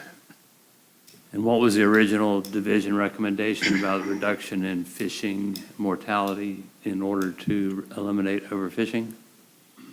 So to end, are you asking what was the reduction of our original recommendation, or what do we need to end overfishing? Because those are two different answers. Both of those answers would be interesting. To end overfishing, we need at least a 19.9%, so roughly 20% reduction. You'll give me a second, and I can get you our initial recommendation, but you're in the ballpark with the 40%. What was it? Well, even on page 5 of the current decision document, it says the DMF sustainable harvest recommendations are estimated to result in approximate 40%. Yeah, reduction. I think it was like 39.6, but yeah, about Yeah. 40%. So that back off from that was Yes. worrying to me, and the main reason was that I, like Commissioner Roller, don't expect those reductions to be met based on shifting effort associated with seasons and closures and other things. So we should expect to achieve 50%. I made that number up just to be clear, although I did participate in and write the introduction and summary for an effort transfer paper done by California, it doesn't matter, but a California university paper that found in basically in every case that effort transfer ends up eroding expected results on fisheries management by a significant fraction, from a third to a half. So that's my memory of the numbers, something like that. So I don't think we would actually get that. So I'm just concerned that we won't actually have done our job to eliminate overfishing, and that's why I was worried about it last time. And so what is the current thing that's up there? What's the recreational? What is their reduction? I forgot what that was also. Is it 27? Jump back to that slide. Oh, did he say that about the recreation? So yeah, the combination is about 28%.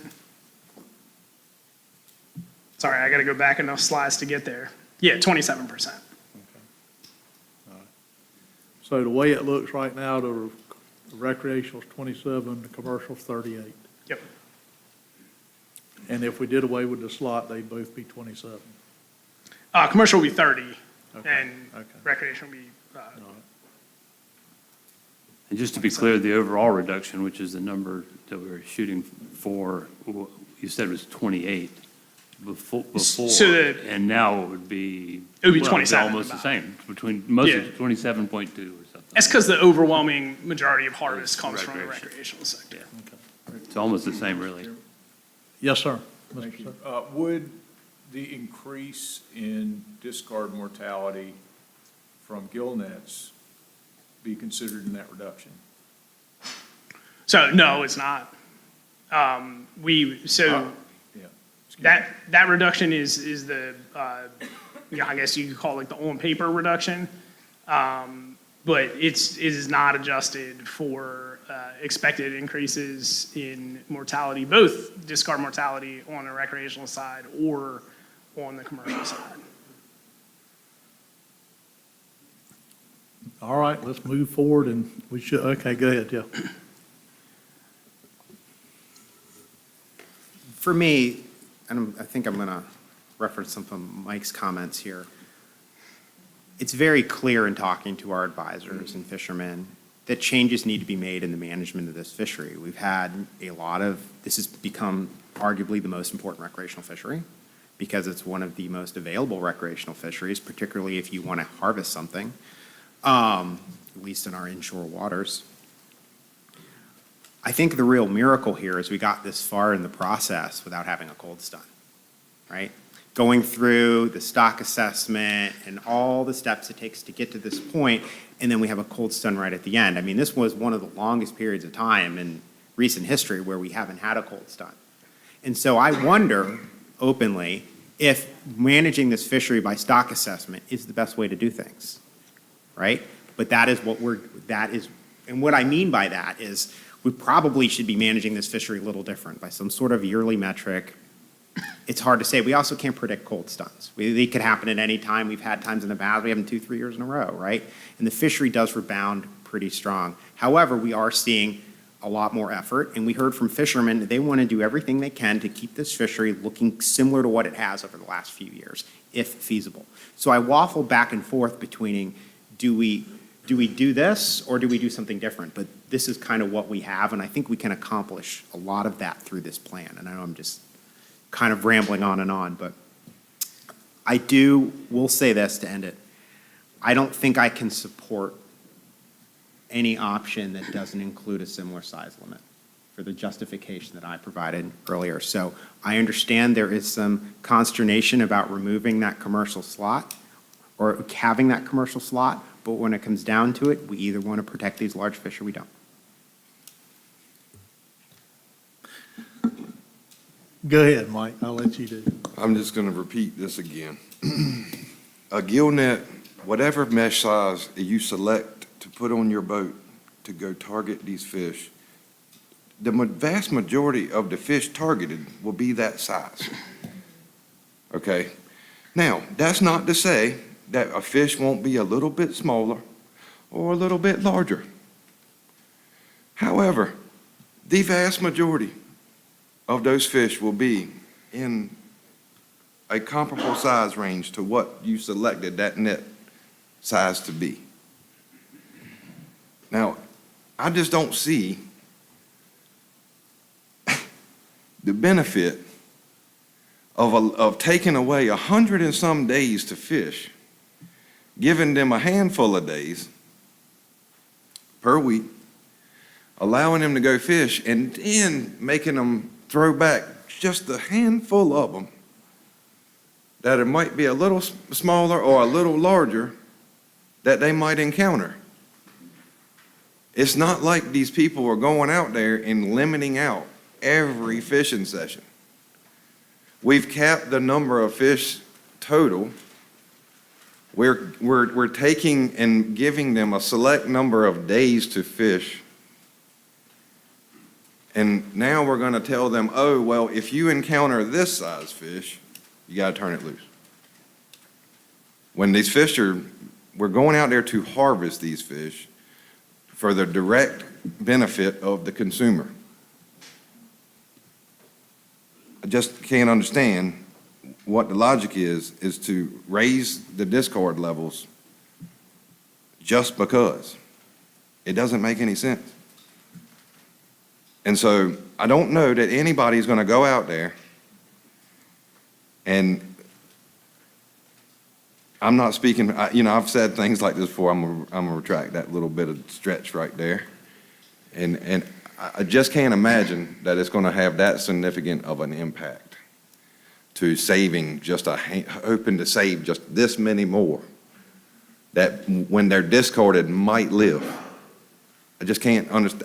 I don't. And the thing is, Mother Nature just reset this fishery. It just got a reset. And guess what Mother Nature didn't do? Mother Nature didn't go out there and say, okay, single file, everybody. Everybody 14 to 22, you're getting ready to get in the cold stun kill. Everybody from 22 up, you're going to live. Mother Nature didn't do that. Mother Nature just said, y'all are trapped. It's cold. Start swimming, and some of you are going to get out of it, and some of you just ain't going to make it. And that's just kind of what happened. Yeah, and down my way, except for in the very back of New River and the Cape Fear River, I mean, fishing the Sound my way, we didn't have any dead fish. The guys are sitting there, they're sitting there, I guarantee you, I can tell you 5 places you can go to right now, and there's 6 or 7 boats sitting there catching speckled trout, throwing them back hard as they can go. And when you stop the commercial guys from fishing for speckled trout this time of year, we stop fishing for speckled trout. When you stop the recreational side from keeping speckled trout, they don't stop fishing for speckled trout. They're still fishing on them, and so with a cold stun, we give up a whole lot. I mean, a whole lot. But that doesn't bother me. I want to do what we can do in 27 and 30. Sounds like a good reduction as to what we're looking for. And my only concern is having a good reduction without these guys with the set net setting and throwing dead fish back. And like Tom said, and he's right, most of what I do is, or 99%, I do some drop netting, but no set netting. But mine's run around. And most of the fish I catch are alive because when I run the net, I pull it right back. And like Mike said, the fish are, they're cookie cutters except for maybe a 12-inch fish that gets, especially with speckled trout, because they got big teeth. They might get a tooth stuck in it, and Tom's exactly right. We snatch on the webbing, they never touch the boat. They go off, and if he's a big fish, we do the same thing, And so in the runaround fishery, he's probably right. It probably wouldn't affect it, not one iota. But, in the set net fishery, those fish are dead when they come back. And, throw him overboard dead and let the flatworms and the crabs and stuff eat him, or put him on the boat and save another 1.5 pound, 2 pound fish. Or if he's a 5 pound fish, you save 4 or 5 of those fish by putting that fish on the boat. So, but they're both, it's a conundrum for me because they're both right. Tom and Mike are both right. Let's get Willie one time here. So, did you say that 80% of all the fish caught in the gill net are gonna die? So I think, yeah, exactly. Chairman Corbett brings up a very good point there. That is set net or anchored gill nets. And what 'cause percentage is that? That's what our study looked at. What percentage of that is of commercial? A pretty small, pretty small percentage. So 14% of total removals come from the commercial sector. Our data shows actually most of those removals are coming from runaround gill nets these days. So that,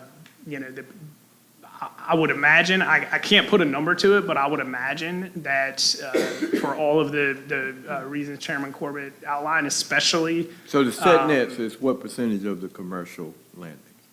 What I'm asking. I don't know that off the top of my head. Okay. We certainly have it. It should be in the FMP, but I don't know that right off the top of my head. Okay. We can absolutely get that. Yes, sir, Tom. Will, you asked my question, which was, I was really curious if you could state what percentage of the commercial catch is runaround versus set net, because my understanding is, I believe it's almost entirely runaround, or a majority of it, correct? That trend has been happening for quite a few years now. And that trend is growing. Yep, Yeah, exactly. we've seen these runaround gillnet fisheries, I mean, maybe not number of participants, but they're reaching historic highs, right? And particularly, that's one thing we've seen with mullet, if people have transitioned into this fishery. But I'm gonna go back to Mike's comment. You just said, these nets are very selective. They don't catch that many fish over. They don't catch that many fish under. So by that logic, this isn't that big a deal.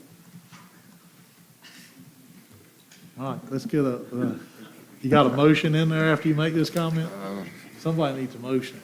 I just want, which I lost my train of thought, I know, but I had one or two more things I wanted to put out there, but.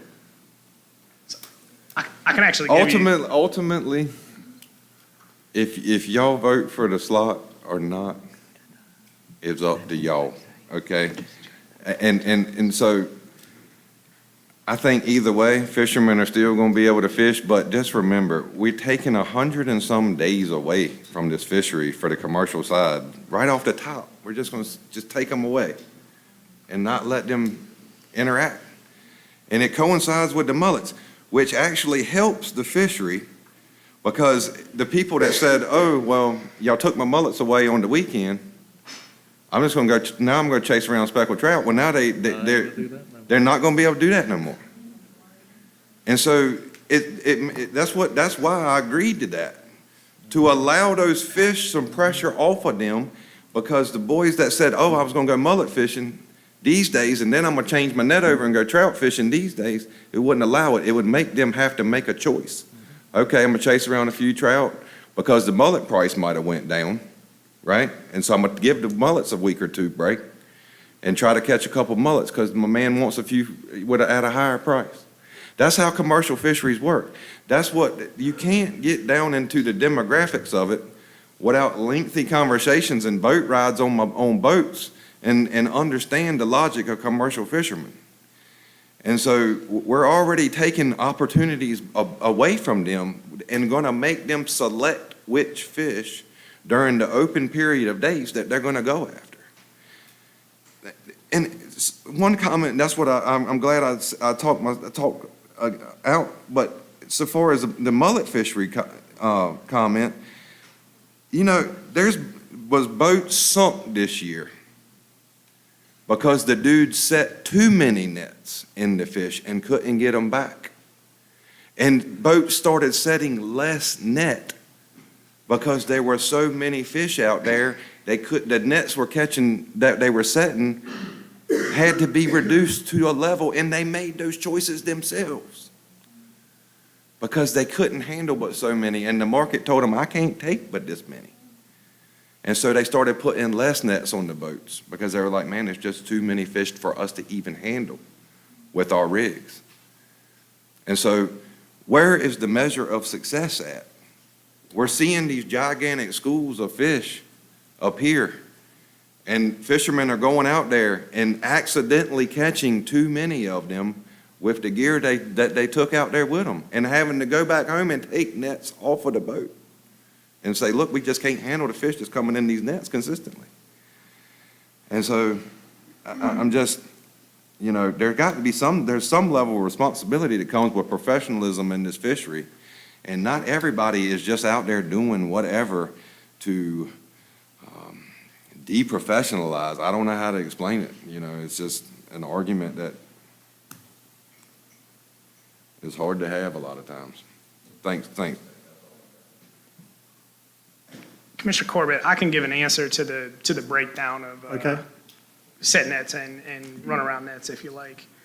So since 2012, it's been about 43% set nets and 48% runaround nets. And that trend has been shifting towards runaround nets. So that's quite a bit more. That's more set nets than I would have thought. It still makes up a decent portion of the fish. So that's a lot of fish that had the potential. Okay. Yes. Question, I mean, my understanding though is like, so you're just looking at it as a whole back to 2012? Yes. Yeah, so I mean, like, the big shift we've seen towards set nets runaround nets has been since 2019, correct? So it's been happening. It's been happening longer, Yeah. but over the last 5 or 6 years, we have seen an even increased shift towards that. No, am I incorrect there? I think it was somewhere around 14. I think when. Okay, so it was a little bit before, okay. Yeah, Okay. I think it was around 14. That's when I started seeing a lot more boats around me. How about that? Well, I'm just, no. I think that goes for a lot of us in a lot of different sectors, but I bring that point up only because that was our discussion in the mullet fishery, is that in the recent years, that's when we saw the increase, right? So, corresponding with the rebuilding of the Flounder and so on and so forth. Yeah, Jason just confirmed around 2014 is correct. Right, Sammy. I think Jesse's trying to bring up the Yes, sir. figure that shows that. Before any motions or votes are taken, can we confirm that Commissioner Hobgood is available? I guess. I don't know. He's been available the whole time. I don't know. believe he's not. I'd just like to know that he is available for votes taken. Yes. Okay, thank you.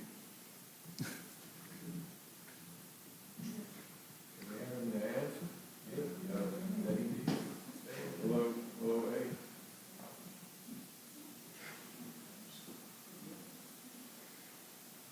Commissioner Hobgood, are you available? I am.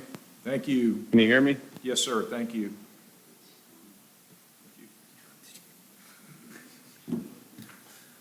So I figure Jesse just pulled up, shows the annual breakdown of gear types. All right.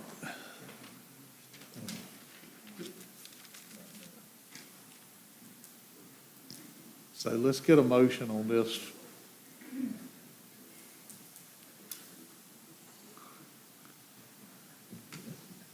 I'll make a motion.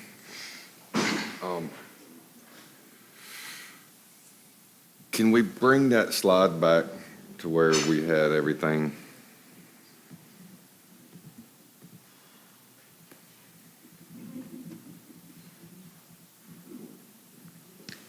The management as it stands. The management options we selected at the last.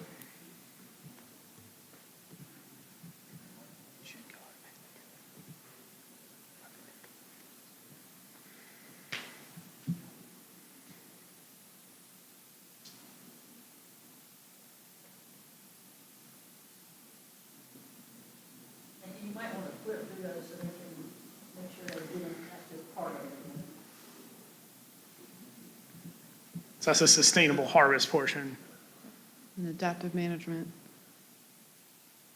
and then supplemental management, and cold stuff management.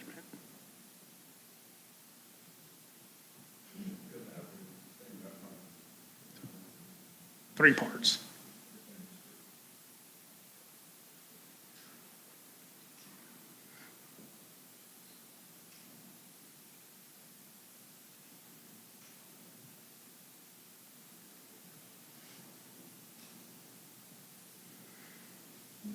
You ready, Sammy? Okay. Oh, yeah. All right, I move to select all the options within, minus the slot limit on the commercial side and the captain crew allowance on the recreational side.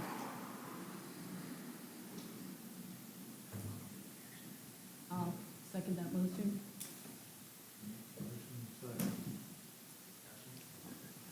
Sir. Get it up on the board. And we'll get it up there in just 1 second. I'll hold off until it's on Well, the I board. think Tom's smart enough to know what's going up. Oh, I know what's going on. I was just waiting if the public wanted to see it. And I'll look to you for that, so. No, whenever you get ready, you got it. So I'm going to oppose this motion. And the reason I'm going to oppose this motion is because one of the things we're trying to do here is protect these larger spawning fish. And removing the commercial slot does not do that. And essentially, I'm concerned that that is going to end up to be a reallocation in the fishery. The second reason I oppose this is because we are relying, we moved things around here, and we passed this so we could give a little bit more flexibility to the desires of the industries to have year-round seasons to a different degree, which was very important to folks. So I think if we were going to change something, we'd have to go back to the drawing board. So the other reason I'm going to oppose this with the removal of the slot, just lost my train of thought. Hold on, I'll let someone else go. Come back to me, Sammy. Go ahead, William. I am going to oppose any motion that decreases the total reduction below what it was in our original vote, and below, and our original vote was less reduction than was recommended by the division, and I won't vote for any further reduction of the reduction. That makes sense. Yes, sir. On rec or commercial side. So I'm with William on that. I think that we need a higher reduction. And when I was trying to gather my words and lost my train of thought, the reason I'm going to oppose this is because this puts the onus of the commercial reduction on the concentration of effort into limited days of fishing. And as was stated by Dr. Rader, we have seen in the past that when we concentrate effort, we do not get the reductions that we are desiring. So more needs to be done in order to quantify that, or to get greater reductions. That's more than just that we have on the board. So, and this compromise that we went through after lengthy debate at the last meeting was something that I felt was imperfect, but also accomplished some sort of reduction that was a little bit more was a little bit stronger, and was equitable across both sectors. Okay, Sarah. This is my spring and summertime fishery, and I'm here to say that those big fish do get through. We're catching good-sized fish all spring and summer, especially in the spring. We're seeing, if they're all getting taken by gill netters, we wouldn't be catching them. And to that same end, we're also going to be the ones that are going to feel the impact of the cold stunt event. We're going to feel it first, and we're going to feel it hardest.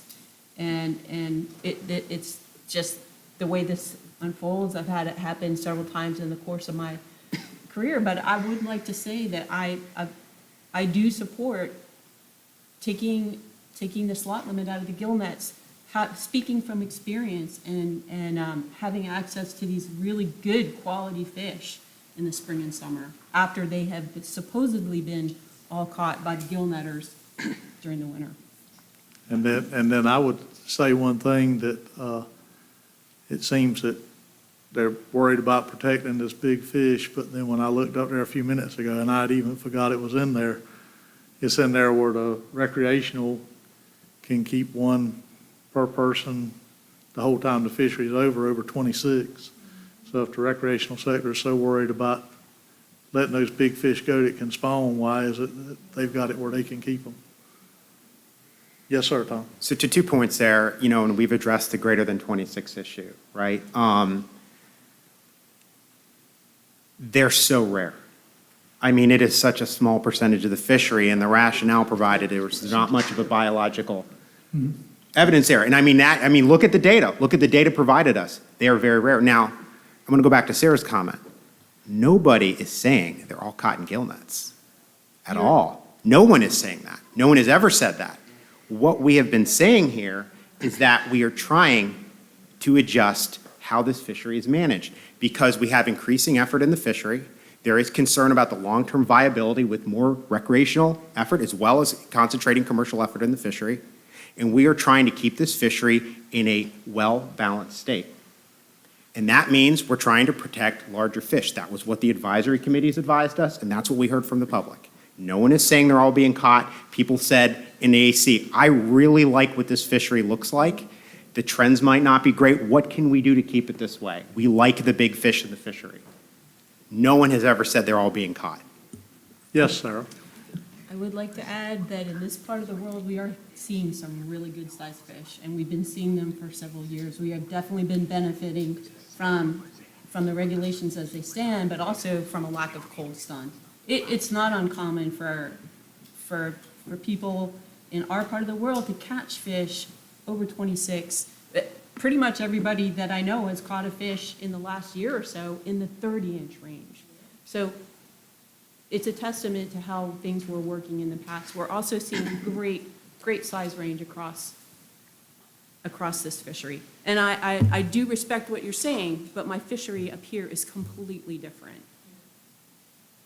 I recognize that it's different, but when you look at the percentage of fish caught, these fish over 26 inches are still rare. Yeah, I catch them every year. I've caught multiple fish over 30 inches in the past year because we haven't had a cold stun for a long time. I mean, we broke the state record, 2 years ago, that held for 60-plus years. That should not be a surprise, and a lot of us were talking, had we not had this cold stun, I wouldn't be surprised if it was broken again this year. This has been a really remarkable change in climate that we have been seeing. My point is, with the fish greater than 26 inches, it's not that people aren't catching them, it's that they are still a very rare and very, very small component of the overall fishery. I mean, I don't want to make you pull up the statistics, but it is a very small percentage, right? So we had that debate pretty extensively at the last meeting. All right, so let's take a vote. I think we've beat this horse as long as we need to beat it too, and let's see. Mr. Chairman, just really quick, I just wanted to get back to clarify that this fishery is not overfished. It is just overfishing. Yeah. So we did hear a lot of discussion at the advisory committee level about protecting the larger fish. We heard that from the public, and we had a discussion at the commission during the last time about that. But I just wanted to clarify that overfishing is what we're trying to end. We are not overfished. The spawning stock biomass is at a level based on the stock assessment that is very robust. As a matter of fact, I would certainly think that's a fair thing to say. So I just wanted to remind the commission of that before you vote. Thank you. All right, so let's see if we can get a vote here. Commissioner Bethea? Aye. Commissioner Blanton? Aye. Commissioner Claus? Aye. Commissioner Gardner? Aye. Commissioner Hopgood? Nay. Commissioner Rader? Abstain. Commissioner Roller? No. Commissioner Service? No. And Chairman Corbett. Yes.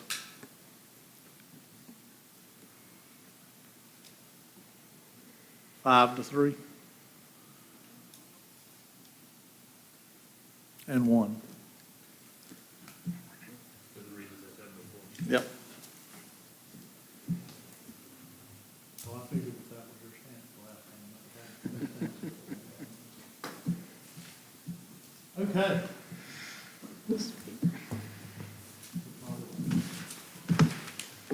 Get my little sheet here, and issues from commissioners. as if we hadn't had enough. All right, I see no hands coming up. So,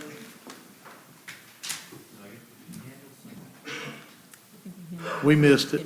All right, so with that, meeting assignments, preview of agenda, next meeting, that means we got to listen to Jesse again.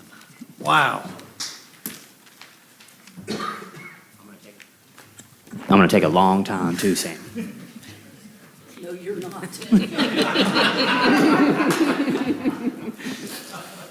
All right, so as far as action items from this meeting are concerned, the commission voted to send a letter of support for Amendment 59 to the FMP for the snapper grouper fishery of the South Atlantic region, specific to red snapper. The deadline for comments of that plan is Monday at 5 p.m., so Chairman Corbett will get a letter drafted and sent to you as quickly as possible. And Commissioner Roller, you requested the breakdown of landings by gear in the mobile gear category for the previous southern flounder seasons. If the flounder bios haven't gotten that to you yet, we can make sure to get that to you. As far as the May meeting goes, that meeting will take place on May 21st through the 23rd in Beaufort at the Beaufort Hotel. At this meeting, you're scheduled to vote on final adoption of the oyster and hard clam FMP amendments. You'll also select your preferred management options for Amendment 4 to the Southern Flounder FMP. You're also currently scheduled to vote on adaptive management in the blue crab fishery, but there has been talk at this meeting of that potentially taking place in August, so stay tuned on that one. And lastly, as Kat mentioned in her director's report, you'll receive a presentation on the striped bass in the Central Southern Management Area. This is not an action item in May, this is just an informational presentation. And I can try to extend it a little longer if you want me to. No, sir, meeting adjourned. Here, hold on, let me get that. There you go. Y'all gave me one, I'll use it now.